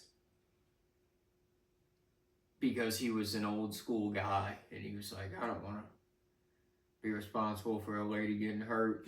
Yeah. Like after what happened with Morgan Freeman's character, like all those years ago, and he's got the fake eye, and that happened in a boxing match, like after I think the belt, something kind of very similar. They touched on it a little bit. And he just felt so guilty about that I'm sure it was hard for him to even move forward, kind of continuing to train like other, people that are like, hey, believe in me and be the next, kind of like take him under his wing or just mold him into this champion, and then like you've got everything, and then this kind of thing happens, and like as it turns out, he had reason to sort of be, to believe that. It's like with it how it turned out, but I think he was also kind of testing her. Yeah. At the beginning, like. Yeah. He was really kind of being hard and like driving the you're a lady, I can't train you. And like he was like, and she kept coming back, and it almost was like it became undeniable at a point where he was like, well, damn it. Well, she's good, and she's like, she listens, and she's really progressing, and once he lost his golden goose too, because that guy decided to flee out because he immediately sat on him too long. Yeah, he sat on him too long because he didn't think he was ready, or just was never going to think he was ready. He was never going to get his chance with him, even though he taught him a lot. So he like went out from under him and got the title shot and won. So then he was like, I guess she was probably, out of everybody in that gym, she was the most teachable and moldable, but also like she was progressing quickly. She was good.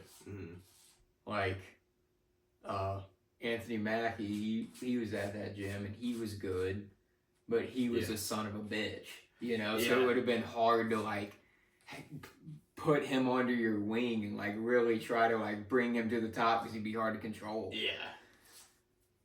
And I'm sure he stopped like even wanting to, he's fine with having them there and, probably teach him a few things, but to really get down and like dirty with it, I don't think he wanted to put that kind of stock into another fighter after, what happened. But I will say also is one thing that just ultimately because of that guilt too, in a lot of ways, he kept Morgan Freeman around, and like his character, I forget it too, and like I feel bad saying that after we watch it, but it's been like a week or two since we did. Morgan Freeman's character's name? It's the character's name. I guess we could look it up real quick. But it was, Clint Eastwood, like he felt really bad about that, and I don't think he wanted to take the chance. But the thing was, Eddie. The longer, what'd you say? It was Eddie. Eddie, his name. What was hers? Eddie Scrap Iron Dupree. Yeah. Scrap. Maggie, yeah.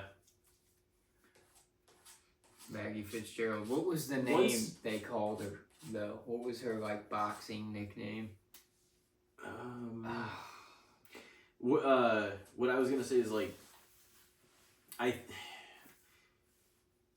do think that because their relationship started to form, whether he liked it or not, and the longer she would stay in the gym, and, like, her relentlessness, and Morgan Freeman, like, took acknowledgement of that, and the closer they got, I feel like inevitably just kind of was going to win him over, because he was really friendly and cool with her and like wanted her to kind of stick around and to possibly get trained.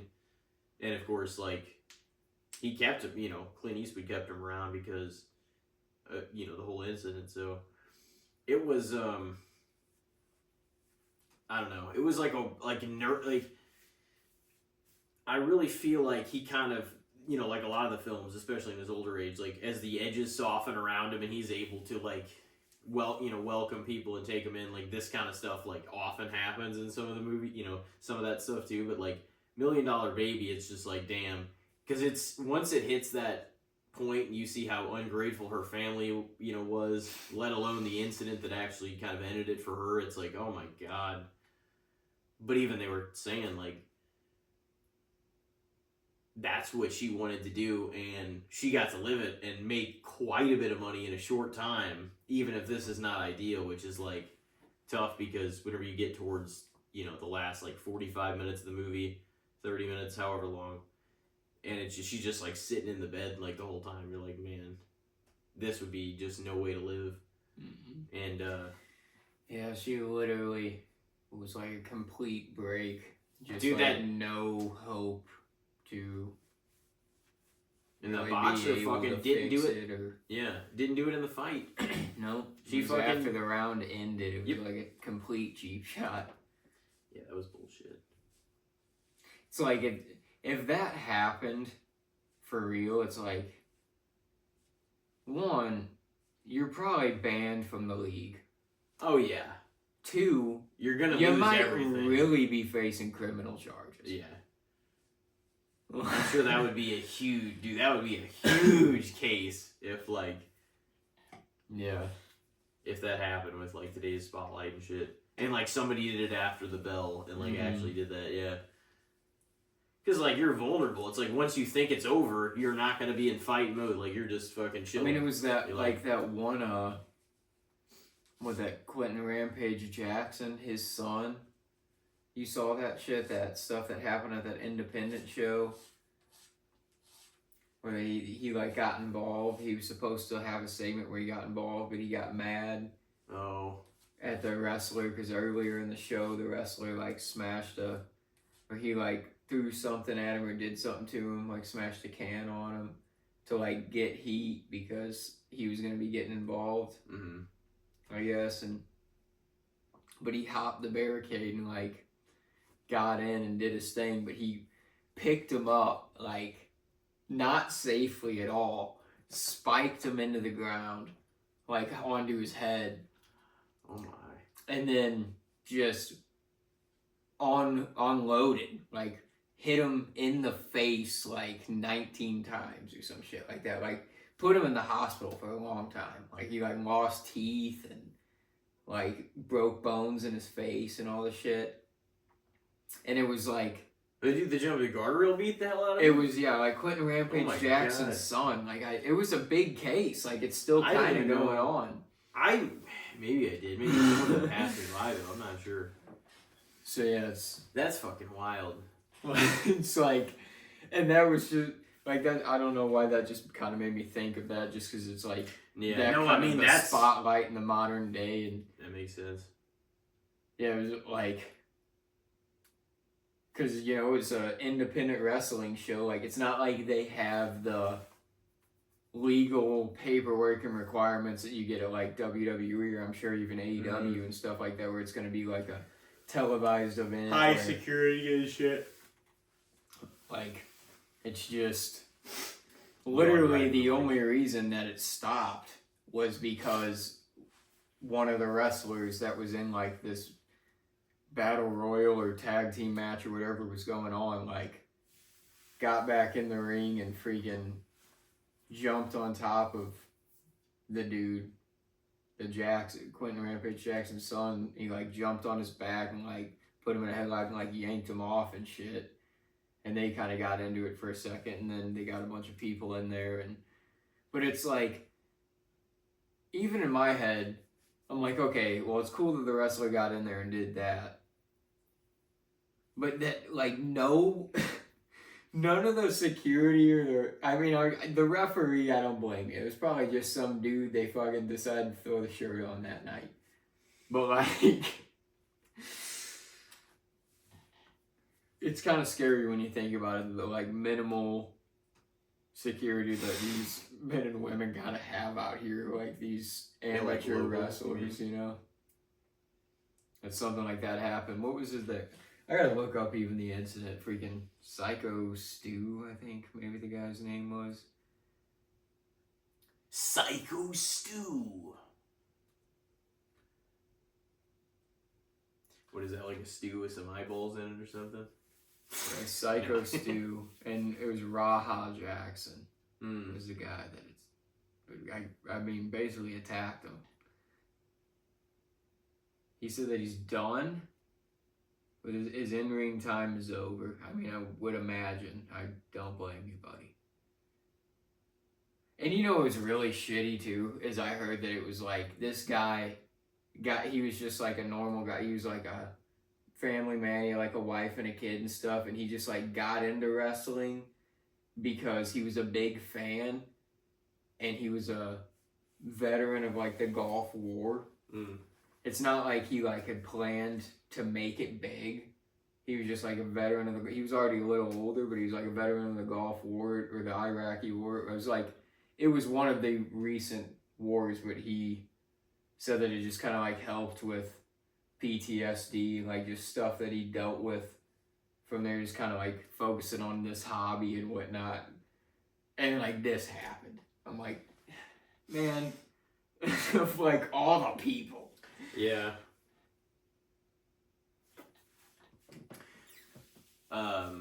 Yeah, she gets popped though, man. That shit was brutal.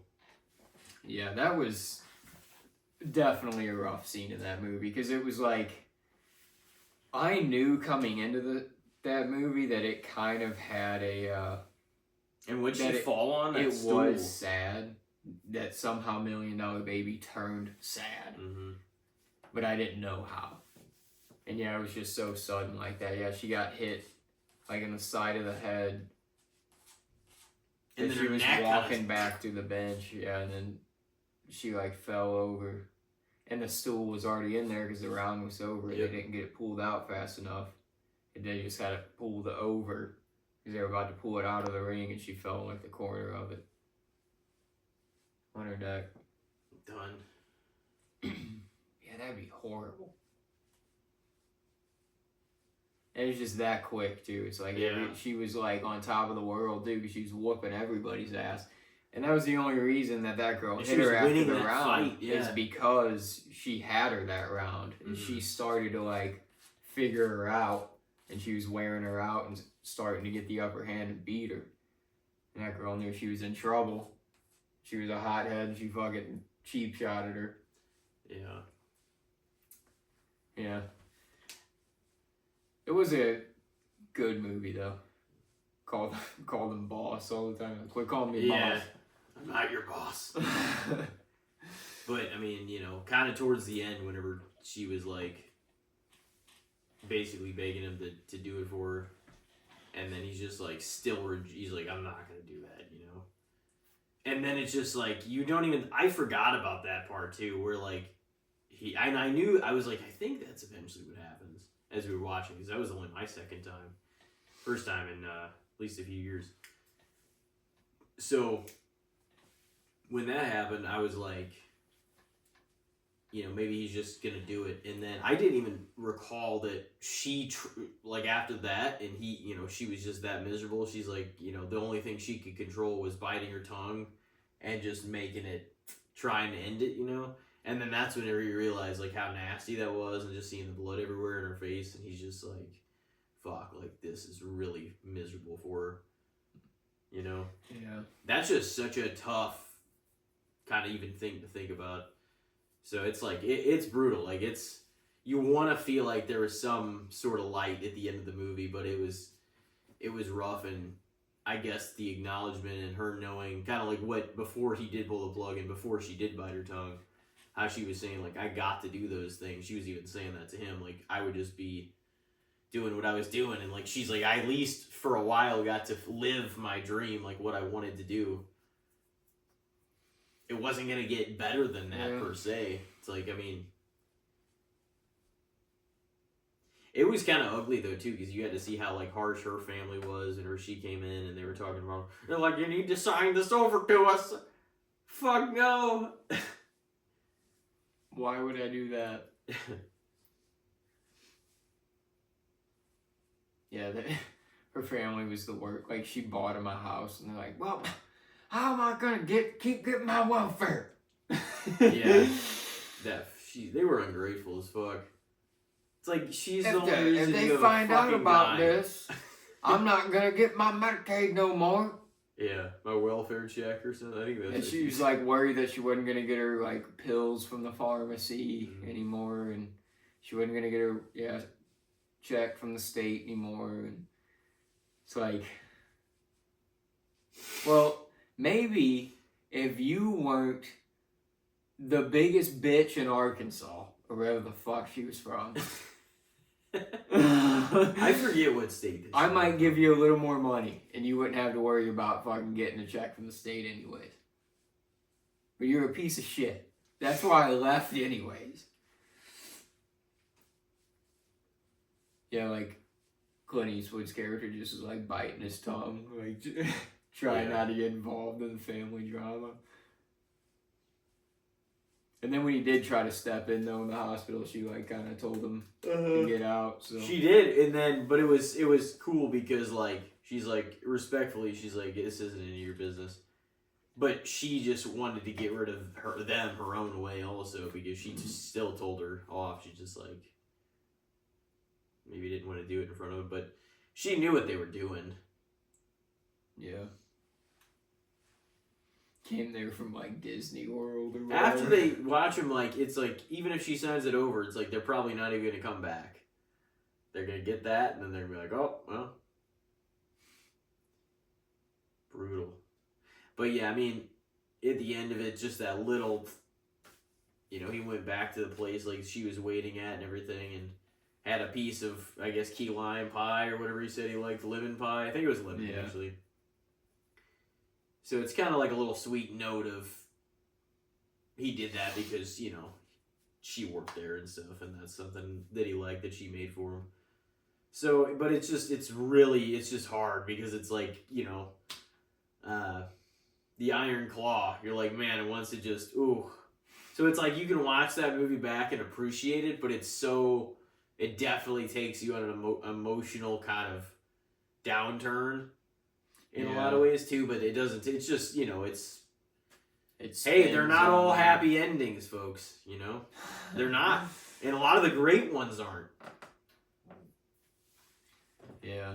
I mean, there's a lot of great ones that are, but it's not.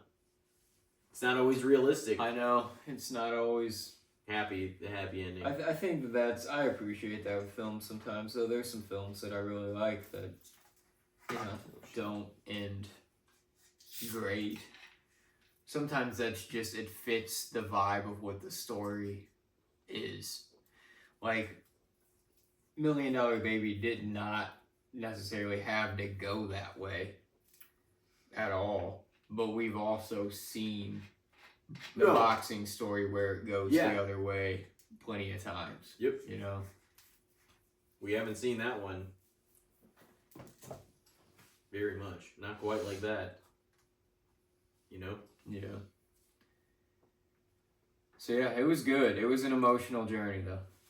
For sure. It's not one that I would probably rewatch a whole lot because it's like a certain vibe and mood kind of movie. But it's like I can understand how the actors and actress in this would win some awards for this kind of movie, Yeah. Leatherheads, on the other hand, completely different kind of vibe. Oh, yeah. It was, it leaned pretty heavy into the comedy, but it also, it was kind of cool because it really did kind of explore, just the Wild West era of American football. Right on the cusp of, and then when it actually got a commissioner and started to become sort of a league. I would say even just watching earlier, for one is, it kind of created a perfect balance between being comedic but not going too overboard to where you didn't take the drama aspect of it seriously. You know what I mean? Yeah. So it kind of towed that line pretty well. And it definitely kind of, like what you were saying, it feels like that. It tapped into that 1920s, slap dab in the middle, 1925 feeling extraordinarily well, during Prohibition and everything as well. We were talking about off air. So I mean, I really appreciated that because same thing is, in ways, I mean, those movies aren't a lot alike, but in this way, I just kind of thought of this as they are in the sense that, you'd seen boxing movies, things go over really well, and then you see something like that, and that is a lot different. This one, it's just kind of the setting is so much different because it is the old school stuff. It's not, it's the NFL, this guy breaking this record. This is, it's from way back, and you don't see a whole lot of, I feel content, especially in regards to sports from that era. No, there's really not not even many from sports. I mean, occasionally there's been 1920s Yankees murderers row stuff. I can't think of another movie that actually covers like Leatherheads era football like that. No, you know, not that's to that nothing. level. That's something that I guess I looked past on even being on George Clooney's filmography, because I had heard of it, but it didn't. It wouldn't have probably dawned on me until like you said it, and I was like, oh shit! It is kind of wild that I hadn't seen it though, because that would have been something that I would have been interested to check out, especially because like it had multiple people that I knew and liked in it. So yeah, I enjoyed it. Yeah, it was kind of funny too, because some of the humorous moments in it, like they had a couple moments of like slapstick humor. Yeah, like when he like closed the door and opened it, and the cops like fell, but it's like that was specifically funny and cheesy because it mirrored the comedy of that era. Yeah, it did. Actually, there was Stooges almost like feeling in that, which came around more in like the 30s, I guess. But it was like the old school, like very physical slapstick, over the top. And they only did it a couple times, but like when they did it, you could tell it was like, oh, that's because that was an ode to that era of comedy. That's kind of what I felt too. And it happened a couple of times, probably at least 2 or 3 times. There was like a few moments like that. Yeah, it was. I just like really liked that movie too, because like we were just kind of saying, I appreciate like just that really old school. These guys worked like fucking construction and shit during the week, and then just came out and played this rough ass game in the mud and in leather ass helmets and stitched together jerseys and like old ass cleats they brought from home. Shitty ass field. Like it's just fucking. No, it's that vibe. It's just. I like that era of football, so it's cool that they're like that's the only kind of movie that's from that era, and I feel like it does it well. Like, and I know like George Clooney, because he's the director and I think like co-writer of that movie too, and he kind of said that his character and John Krasinski's character, like, because he dove into that like era of football and like studied it and got into it for a while, and those characters are kind of like mirror a couple different sort of kind of people from that era. Like John Krasinski's obviously kind of mirrors more of the big name out of college, like just the multi-sport athlete out of college that like everybody knows, that kind of actually brought some notoriety to the sport, and people followed over. And Dodge, George's character, he's kind of like the old school, like, he's the guy I was talking about. He worked construction, and he's a bit of a drunk, and this is just his hobby. He's known forever, and he like co-owns this team that he's barely keeping afloat. And it's just like they're trying to age him out of football. It's like, this is not your game anymore. Yeah. Man. It almost seemed like the commissioner, that's like what he wanted to do before he's like, all right, if we're going to get this started like with new rules and stuff, we got to kind of get rid of some of the guys that have been doing, some of this. Yeah. It's like, damn. It's like these guys that really they were kind of like the outcasts. They were the dudes like, they were doing like pro wrestling gigs and working like a coal mine and like construction. Yeah. And just Plumbers whatever and they shit, could pay to get. Auto mechanics. Whatever they could do with their hands that they knew how to kind of do to get paid. Those were like the era before it started kind of actually getting commissioned. And because, like, I think college football got big before pro football. Like, people were in to college ball a long time ago. Even in the 1800s, people got into college ball. But it's like pro leagues take a while to establish, because even any early years of a pro league, you look at it, it's a shit show. It's like, yeah, they're trying to like, it's like minimal teams and trying to get shit figured out, and oh, they didn't finish this season because whatever. People going on strike, and but yeah, it was kind of just cool to see that era of like the Wild West of football. It's just like, oh, we got this team said they would play us for, you know, $100. So they just take a train ride over to whatever city and they would just play this team. Leatherheads. Whatever field they could rent out.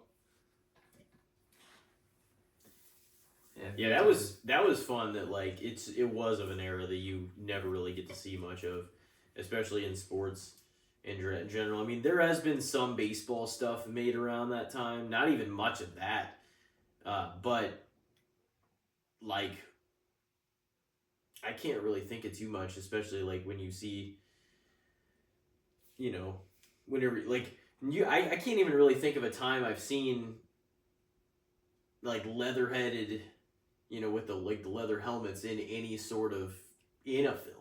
I know. Have you that's like? what Do I'm you saying. Like, I don't think even a moment? I don't think there's a movie that covers like Leatherhead era football at all. Like that has that stuff in it. I'm sure. I mean, it might be in the background of some movie that's set in that era. You know, I'm sure I could have seen some movie that's set in like the 30s or 40s, where maybe, but it's never, for sure, it's never been like the centerpiece of a film like it was in this one. Yeah, it's kind of what I thought too. So I'm like, I you know, I'm glad that they made something about that content, like, or some kind of content around that era. You know, interesting little piece of 100 years ago, like we were talking about earlier. Crazy. Right after, like, a lot of those guys are like World War I veterans and stuff. That was actually a big like piece of the story. Yeah, definitely turned out to be. All right, should we? Yeah, get each of the next one. Yeah. I guess you can give me yours if you want. All right. Well, going back to a movie that you've probably seen, because I do think at least those of us I remember watched that all together. Religulous. Give me a second here. Yeah. And this happened anywhere from, I don't know, it's been, I'm sure, at least 4 to 6 years since we watched it. That's what I'm thinking. Yeah. But yeah, it's definitely. I know I've seen it all the way through at least one time, and I know, like, it had to have been then. With us, it had to have been then. But I completely, I didn't remember fully who was all in there for it, and that's why I wanted to ask you, because I was like, well, if we sort of just in the times we're in anyway, I'm like, I think it'd be an interesting look back, because I saw this, you know, quite some time ago. Definitely watched it a few more times throughout the years, but it's been a long time since I have, definitely years. So I'm really kind of eager, especially like since I've been watching Bill's show, like on, you know, elements of it on like HBO that he's had for like the last 23 years now too. I think it's about that.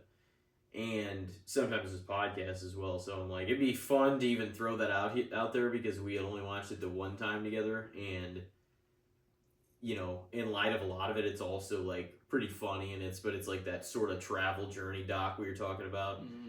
He's just going to a lot of places, interviewing a lot of people, so it's not just like I love documentaries, like we were saying earlier, how, you know, that you're like just learning about people and historical figures and whatever else, but it's like this actually feels like a film, because it is, you know what I mean?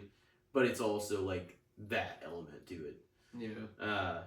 So that's, you know, what's pretty cool. To give you the diagnosis, I'm just gonna have this on here. It says commentator comic Bill Maher plays devil's advocate with a religion as he talks to believers about their faith. Traveling around the world, Maher examines the tenets of Christianity, Judaism, and Islam, and raises questions about homosexuality, proof of Christ's existence, Jewish Sabbath laws, violent Muslim extremists. I said that as it was like all one. I meant to just keep going, but that was what it said. So yeah, he raises all those kind of questions. Keep in mind this did come out in 2008, so like some of the things are very applicable to still to now. But obviously, since then, you know, we've, you know, it's also different. But he, as always, I mean, religion's been around for a fucking long time, so it calls into question many things that are going to be relevant from now evermore because of a lot of people's faiths around the world, you know, and what some of the different people believe in. So this will be kind of an interesting one, but it is, you know, at the end of the day, he is a comedian too, so there's always a comedic edge to his show on there, to, you know, all of the stuff, because like that's also what he is. Kind of a little bit of like, you know, Bill's always kind of been, he's like one of the people he grew up watching was Johnny Carson on TV, so like he actually went on that show quite a few times. But somebody like George Carlin from before who would talk about politics and bring it into like light, I'm like, it's kind of like he's sort of a mix of all that, but a lot of people give a lot of credit to his opinions because he's so no punches on anyone or on religion or on it, you know, so it's like he's gonna tell the truth as he perceives it. Yeah. So like I always enjoyed that, so that'll be a fun one to rewatch though, because it's been I'm excited because it's been a long time. I don't think after we watch it, and that's been a while, I maybe in that time watch it one other time, but I don't even really remember. So, but I know it's been a while. Yeah.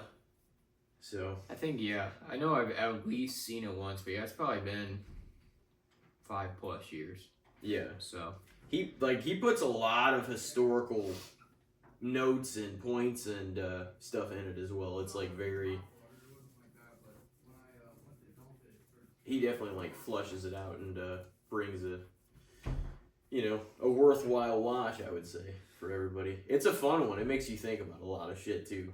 Yeah.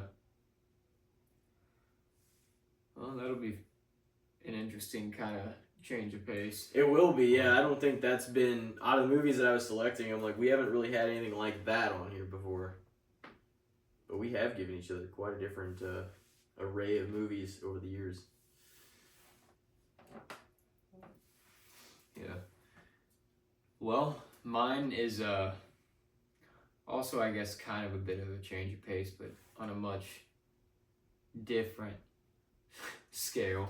I think I kind of brought this movie up, and I think you said you never saw it. So I'm gonna give you Sling Blade. Yeah, I don't think I've seen it. So like Billy Bob Thornton's kind of like breakout performance in some ways. It's kind of because he like wrote and directed that movie too, and starred in it obviously. Dude, have you ever watched Trading Places with Eddie Murphy and Dan Aykroyd? Oh no, I don't know if we should fucking movie. watch that, because that is like one of the ultimate like respected like comedies, especially for when it came out and stuff too, that like just ushered in. I mean, obviously like that was even before Ghostbusters and like Eddie Murphy like really taking off and shit too. And like that's one of the big, like that comedy's in like a lot of film registry and shit like that. Like people cite that as like, oh, this isn't, and I was thinking about it, I'm like, that was one of those movies too, that's like another stone I've never unturned, you know what I mean, like another, like Talladega Nights, one of the Will Ferrell movies I had never seen. Yeah, that's like one of the comedies in history that like people cite as a big one that I've never seen. Yeah, so I'm like, that would be, I've never seen it though. That would be a fun watch. I was looking at what Paramount had on it, and besides Tom Cruise and John Voight films, they had a lot of other stuff too.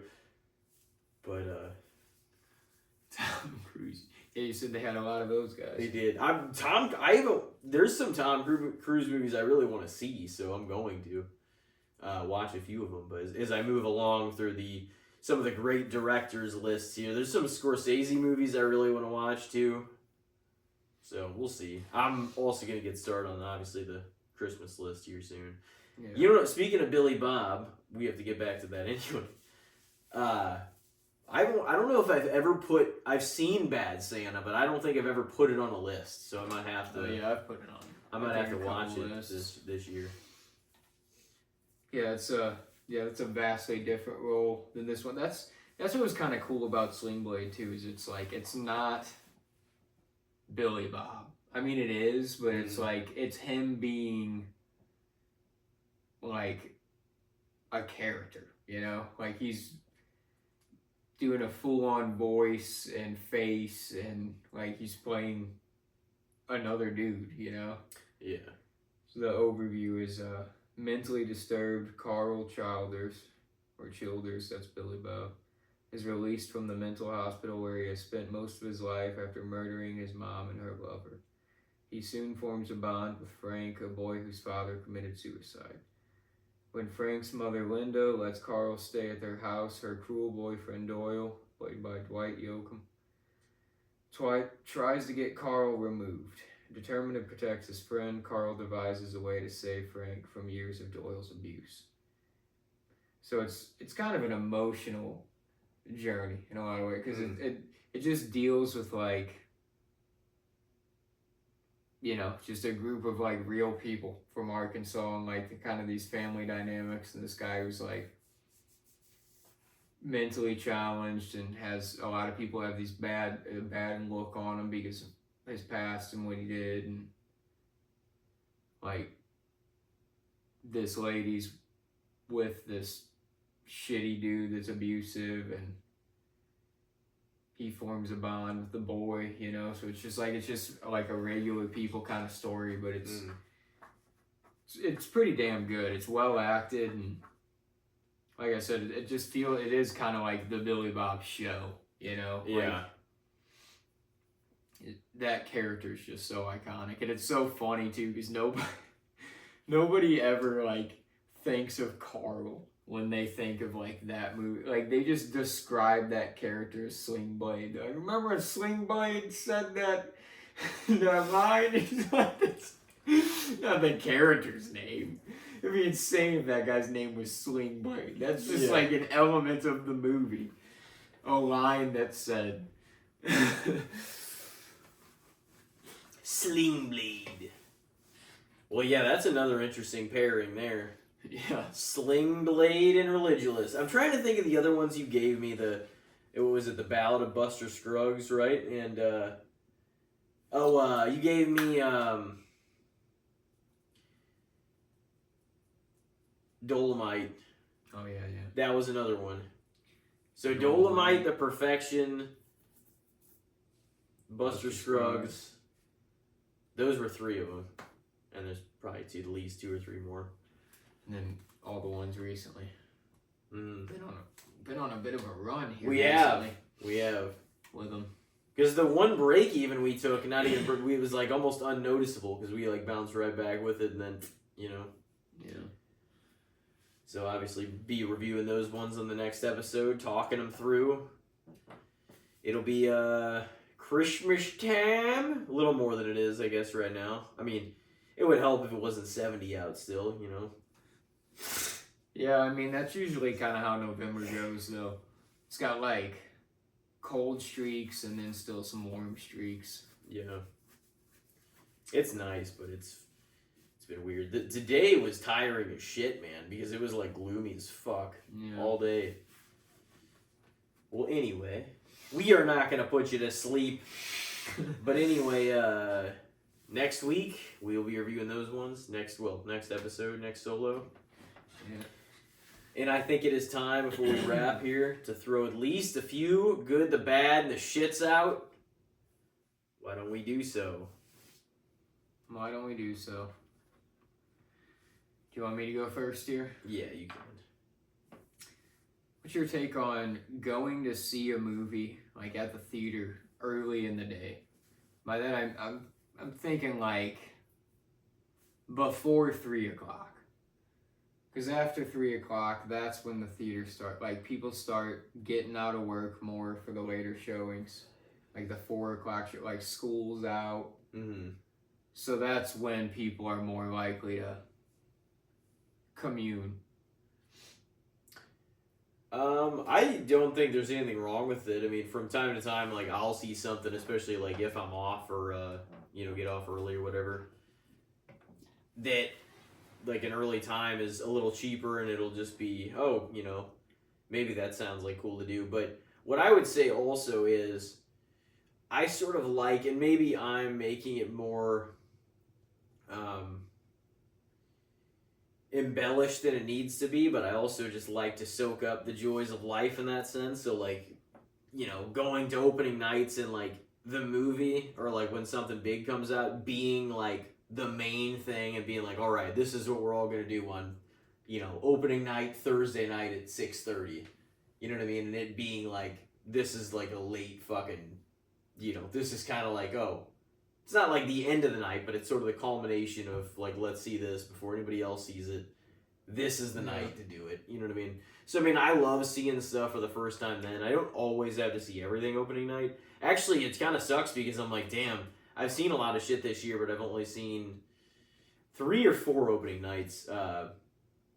But it, some of it just works out when it works out. And I'm like, I don't necessarily want to see everything, but there's certain stuff I do.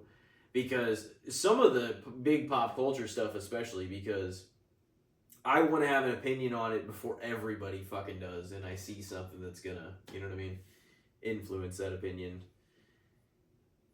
But yeah, I mean, I definitely love that there's the option to see them early. Like sometimes you'll see even as early as 11 o'clock movies. Yeah. I went and saw that The Long Walk, that movie, by myself on like a Saturday morning at like 11:45.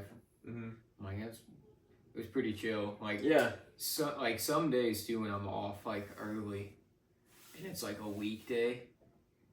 It's nice to go to the theater at like, like 3, like somewhere within like the 2 to 4 hour, just like whenever before it's gonna get packed in there, just kind of like slide in and see something, and the theater's still pretty damn empty.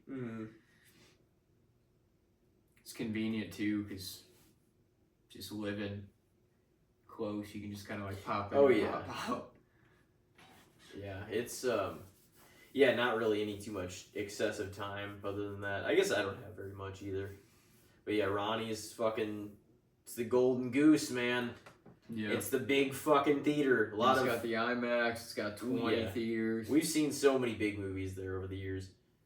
But I just love seeing anything there. Really, any time or day of the week. It depends on when it is and like when I can fit whatever into my schedule.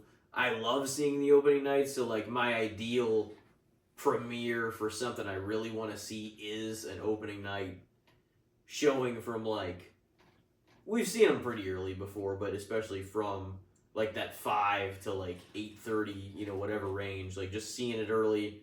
Night of, this is the culmination, like this is what we've been kind of waiting for thing.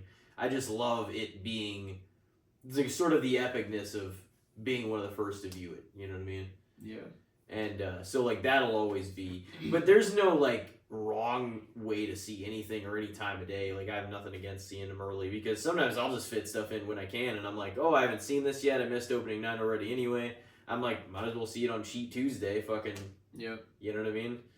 So it's like if I'm not gonna do that, but we'll see. I'm gonna probably see at least 1 or 2 more things in the theaters, I would think, this year. There's a few things I've been looking at, but we'll see. You don't have too much longer left. Might pop in there, I'm sure, at some point throughout December. Something I'm sure will come out or re-release or something before the year ends, where I'll slide back in there one more time. But I have gone to the theater more this year than maybe any year ever. I don't know. Like, I've gone to quite a few showings this year. Definitely more than the last handful of years. I was on a pretty good pace last year, and then unforeseen circumstances. But I don't know how many more movies I would have went to or not, but I went to more this year because I've kept track since 2022 of what movies I've seen in theaters. And this is the most of any of those years. So this is mine too. Mine too. I just was going every few weeks. It felt like to see something. Like we went a shitload in. Like I went 2019? alone, like a few times. You know, we went and saw stuff together some, and I went with Haley for some stuff. I just felt like I was there. We took several groups to big things too. Yeah, like 2019, we went. 2019, I went to the theater so many times, but some of the movies were duplicates, like Force Awakens, Joker, and Avengers Endgame. Force Awakens was not Force Awakens. Rise of Skywalker. Yeah, Rise of Skywalker. I know I saw that definitely multiple times. I saw Once Upon a Time in Hollywood twice, I think. You saw Avengers more than once too, didn't you? I'm pretty sure. I might have. Yeah, I think you did. Not as much as me, but I think you saw it at least twice. Yeah, I used to go see movies in theaters more than once. A little more than I do now. Now I kind of am like, okay, I saw that in theaters. I got the theater experience. It's going to be out on something soon. I'll watch it again then. Yeah, I have to. It's like I go to the theater a lot and see stuff, but I typically want to see something new if I'm going to the theater for it. Unless I'm like that may specifically change next wanting year. to show somebody something. Yeah. I haven't done it in years, actually. Yeah, I don't know if the last time I've seen anything duplicate. It might have been 2019, and that there was several in that one. But there's a lot of big movies coming on next year and like sequels and different stuff. So I'm like, that could change next year because there is some stuff I'm probably not even thinking of. So we'll stay tuned for that. Yeah. But yeah, so like going to see movies in the daytime or like early in the day. I think it's fair. I mean, you know. The only thing that's harsh about it is walking back out after the movie. Like if you go see something like in the summertime or something, and you go to like a 2 o'clock, something, you come back out and it's just bright as fuck out and hot, and you're just like, oh fuck. It just feels like you're like walking into another universe. Yeah. Stepping out of the doors because you're just sitting in a dark, cold room for like 2 hours. I mean, it's great for like, especially, honestly, here's the thing is like the daytime movies, I especially like do love alone. Like, not that you can't enjoy those with people too, but the alone that's a vibe thing is absolutely a vibe. Yeah, and it's like when you can just, you know, basically do that, pop in there for a little bit. Most of the time I go to a movie alone, it is a daytime. I'm not going to... Most of the time I go to a night showing, it's with people. And when I go to a day showing, that's not always the case, because we went to day showings. There's nothing... Oh yeah, there's nothing wrong with any day showings, but I'm like, there's a certain like pageantry to going to see certain things, you know. I mean, a lot of things really, but like, for those like big nights, you know, and some of the group things, but especially like on opening nights, I think. Like that's what I feel like. So it just has like some sort of bigness to it that, you know, it I don't know, it's just different. And sometimes they make a big deal out of it still, whenever like huge things releases. Yeah. So yeah, I would probably say fair. It is nice to pop in there and go see something by yourself though, and you know, get that cheap ticket now and then. Sometimes like with the magical movie rewards, you rack up points. It's pretty nice. It is nice. I know it's always a nice surprise in anything when you like can sign up for a free rewards thing, and then you just go to purchase and they're like, oh, you got $10 off, you want to use that? Why would I not want to use that? Of course I want to use that. You can use theirs too for like concessions, for drinks, for like tickets and stuff too. You can use it for a lot of shit. I'll throw one out there. Do you want to just do one each, or? Yeah, I'm cool with that. Okay, yeah, we can do that. We've went pretty dense. Fuck, we had people. I mean, I feel like we talked more in the this or that segment about other things. We did. You can go into like 6 loopholes of conversation we had during that segment. Yeah. Oh man. And then it's like, okay, well, what do you think of kettle cooked chips? It's like, well, anyways, I'm gonna take the Doritos on that one. All right. Well, So, I mean, and I know you rooted for him at an early stage. I'll give you credit for that. Because I didn't, and I was like, he's, you already probably know. I was like, I feel like I got to see a little more, even though I know he inspired some of the people in Cleveland who cheered for the Browns and had nothing to hope for a long time. But now he's a Buck, and like now that I have appreciated him for a long time, but not even just me, like as a whole, do you think that he gets like? Do you think Baker Mayfield gets the respect he deserves, like as far as his like emergence into what he has become now? Like how good he's proven to be. They've carried on since Tom was, at the helm of the Bucs into the Baker era and made the playoffs more times than any other NFC team in a row. Yeah, I mean, it's like, granted, I know they have the weakest division. That's true. Undeniable. Still got to win. But, and I do think this season he's getting that credit a lot more. He's got everybody hurt. I think people are like actually giving him some shine. And Ibuka, that he's helping with a lot of that too. And hell, last weekend it was, what was his face? It was like, who is this guy? It was the guy that, like, he came out of nowhere and just scored, like, 3 touchdowns. And, dude, before Bucky got hurt for the whole year, he was helping Baker so much because they had the dual threat of the run game. Their wide receivers, like, for the most part, healthy. And, like, Baker was just slinging it. And, like, before they had all these injuries, they were, like, fucking, like, toughing it out with the best of them out there. And Bucky's been hurt since, like, week 4. So, basically, most of the year, he's not been there.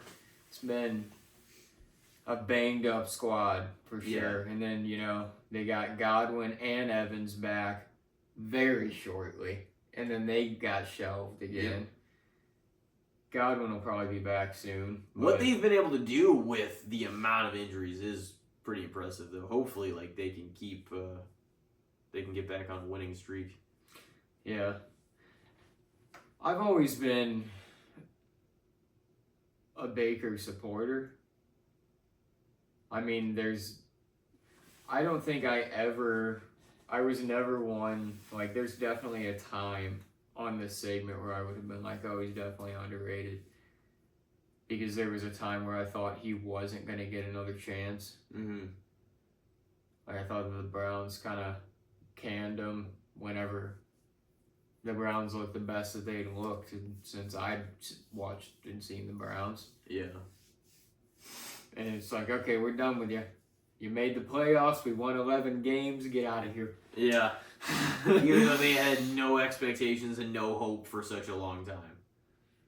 So, yeah, that was kind of insane. I'm not even saying that I kind of am saying it to chop their, the logic down at least. Because your point's like, why would they just be like, go fuck yourself, whenever he did more for them in that little time that he had been there than any hope that they had in a long time. I know. And you know that because But yeah, I realize that now too. I'm like, they definitely did. I realized that for a while, but they definitely did. They're just kind of like, it's like, dude, you guys drafted him and he was the number 1 pick of the first fucking round. And they threw him away like fucking garbage. Like, pretty quickly. Yeah. They're like, we'll trade him. It's like, things are going pretty decent for the Browns. Like, just build around them. What the fuck are you talking about? What is going to be better? You guys haven't struck gold in 70 years. Yeah, so it's like, what is your expectation? They acted like they were above it. They're like, well, we're like, what do you, like, all due respect, like, I don't hate the Browns, but like, what do you have to be so proud of? To quote Red Foreman. But it's like, it's honestly, it's like, what the fuck are you guys? Jim Brown and Otto Graham? Well, that shit was the 50s. Yeah, but that was a long,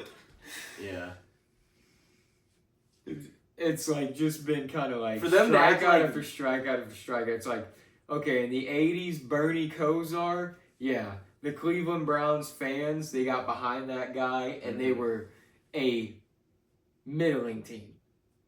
Mid-range team. But it's like, they weren't top of the league or anything. It's like there was. I'm not even saying that Baker Mayfield would have took the Browns to the Super Bowl, but he would have made the Browns exciting and probably led them to the playoffs many more times than they've been there now. Yeah. Since he left, which is none. They got there one time. Did they? Oh yeah, because Flacco went back. Okay, yeah, that's true. But that's why some people are like, man. And that's the thing too, is most Browns fans, like, basically every Browns fan will tell you too, like, they're on Baker's side. Every Browns fan's on Baker's side, basically. They're like, I still root for Baker. I don't know anybody that was a fan of him that, like, hates him once he went to I don't know anybody that hates him once he, like, went there. Because I mean, that's not how you could anyway. It wasn't his fault. That's the thing. Yeah. It wasn't a situation where the athlete was like, fuck this, I want out. You know? And there are a lot of situations it is the athlete being like, I want out of here. And that's why the fan base is like, get fucked when they come back to the city. Mm. It wasn't like that with him. It was like he was there doing his job, swinging the ball, trying to figure things out, working with what he had, hoping, okay, what are we going to do? How are they going to build around me? What are we going to get in the draft here? And they're like, get out. Yeah. And then he went to the, where did he go after that? Was it the Panthers? Or not the Panthers? He went, I'm trying to, because he landed to the Rams somewhere. He landed tiny bit after that, didn't he? After the next place. Yeah. He landed somewhere as a backup or something for a minute, right? And then he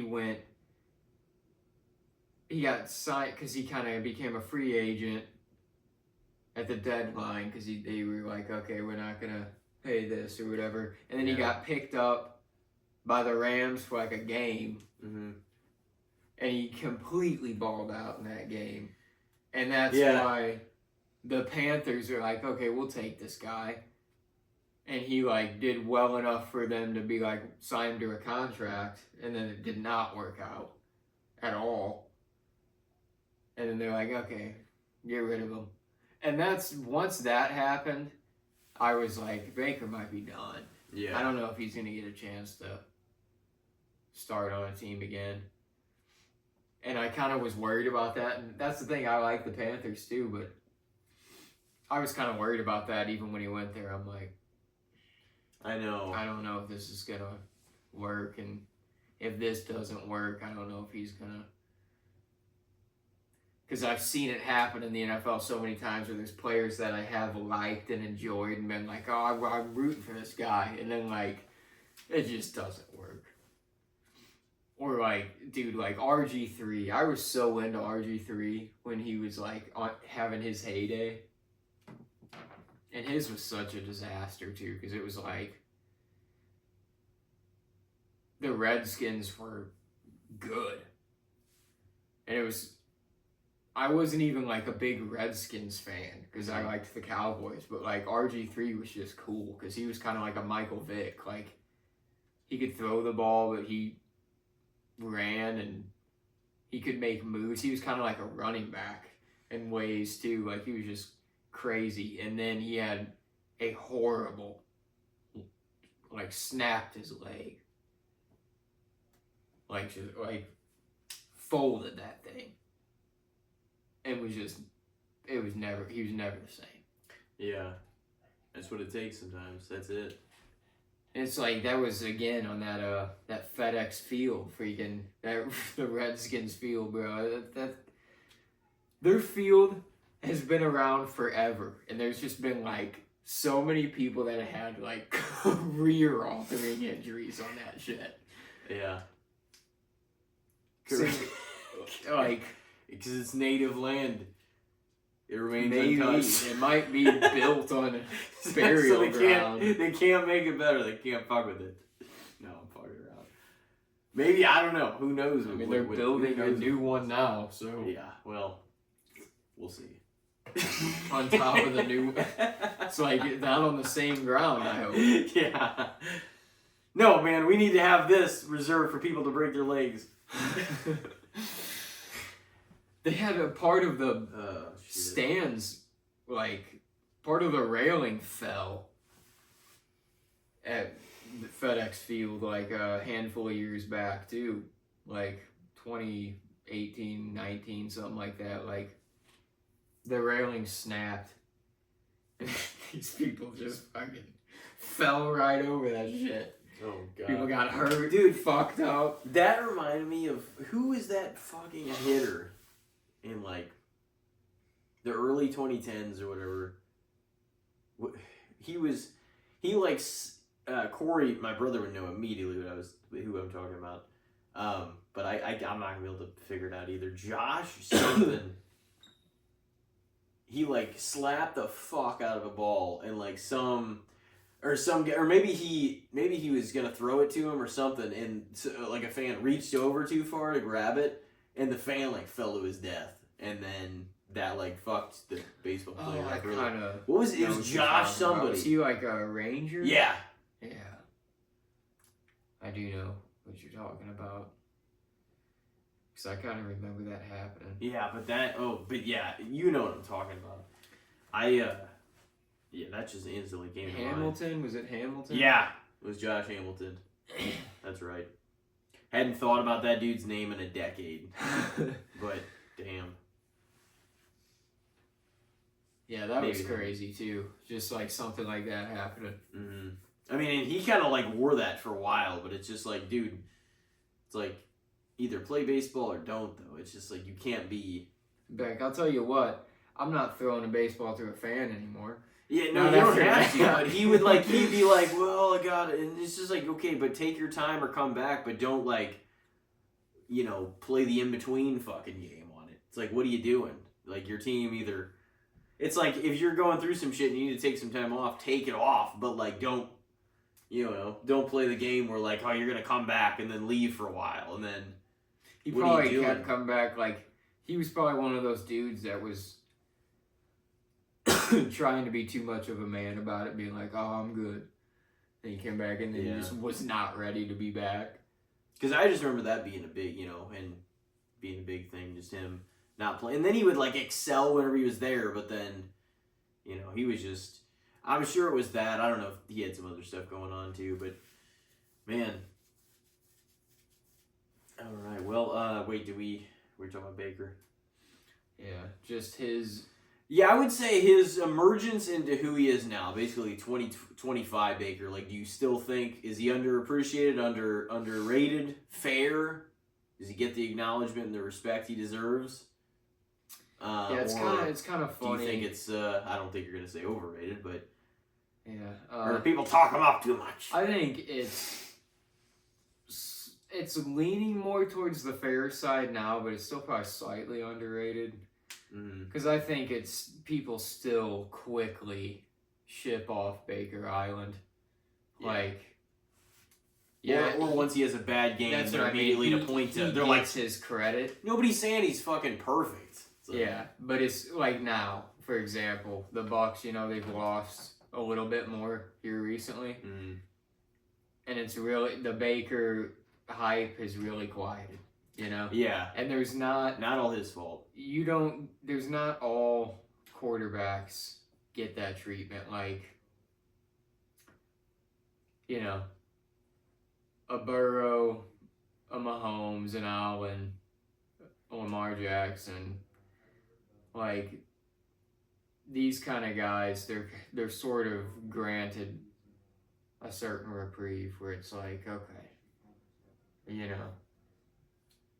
you had a bad game, you had a bad couple weeks, but they're going to bounce back. But, like, with Baker, it still feels like if he has a bad couple games or, like, things don't go right for the Bucks and they end up losing a game or two, even if it's by a touchdown or less, analysts are already, like, kind of backing off him, I don't know if I feel great, like if the playoffs started right now, but we'll see, and they might bounce back. But yeah, obviously, like, more geared towards Baker than the Bucks in general.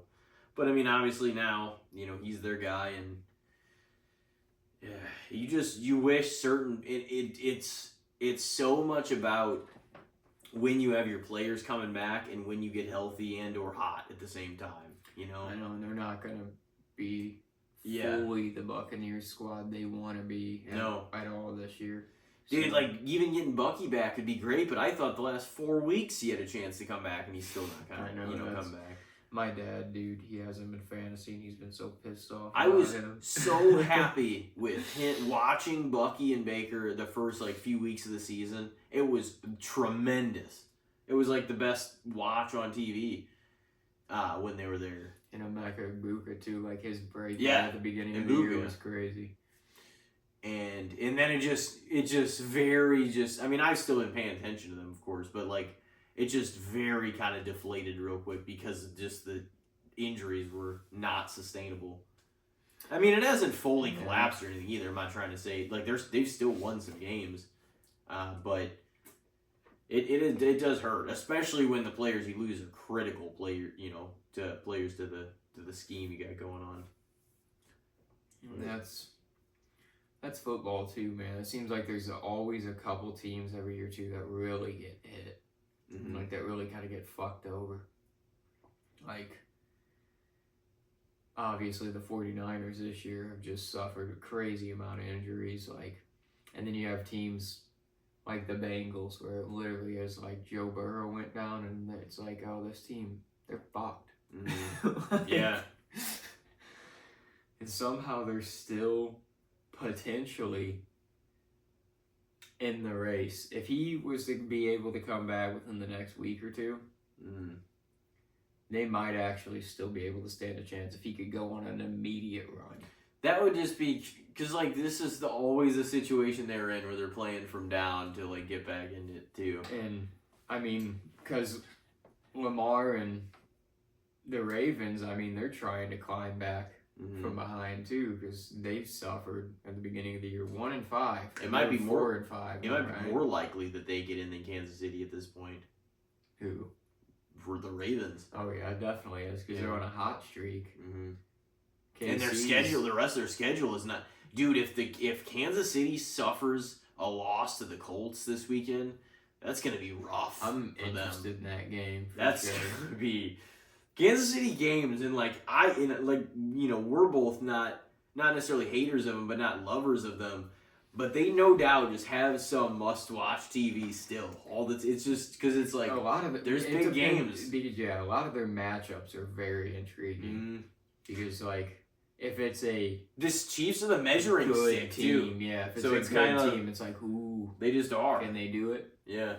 And I don't care if.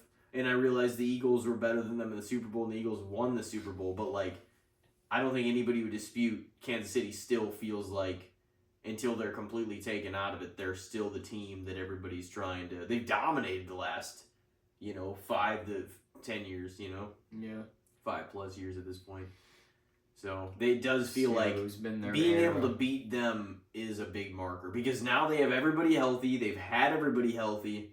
So, I mean... You can't say, you can't even make those excuses for them. So, It's interesting what's happening, though, because, even the Bears have been, they've been winning, and they've got everybody healthy. So, it's, It's so funny, too, because the Bears in that division, they have not been one of the more dominant teams. And they're winning that division. Yeah. No, not at all. It doesn't feel like it. Even, from my point of view, it doesn't feel like that's, I really hope the Packers can hang in there. Mm-hmm. Oh, shit. A lot of consequential weeks coming up here. That's for sure. So, it's getting to that time of the season. And usually, when the holiday season starts rolling around, there starts to get to be some very intriguing matchups and the playoff picture starts kind of breaking down and really looking interesting. I'm sure this year especially, the way the playoff picture's looking right now, it's this would be absurd. The Thanksgiving slate looks amazing. Mm-hmm. Probably the best one that we've ever had as far as especially the 3-game era. So that game would be much better if Burrow played though, for sure. The Bengals one. But even if it isn't, it's still the most stacked Thanksgiving we've ever had. Yeah. Both our teams play. Fucking the Chiefs are on the board. Like everybody's on the fucking. It's gonna be sick. So I can't wait for that. I'm sure we'll talk a lot more in the next episode. So everybody will just wait and see. Hell yeah. All right, next solo reviewing Religulous and Sling Blade, yeah. So, in the meantime, take care of yourselves out there. We will see you on episode 206. Take it easy.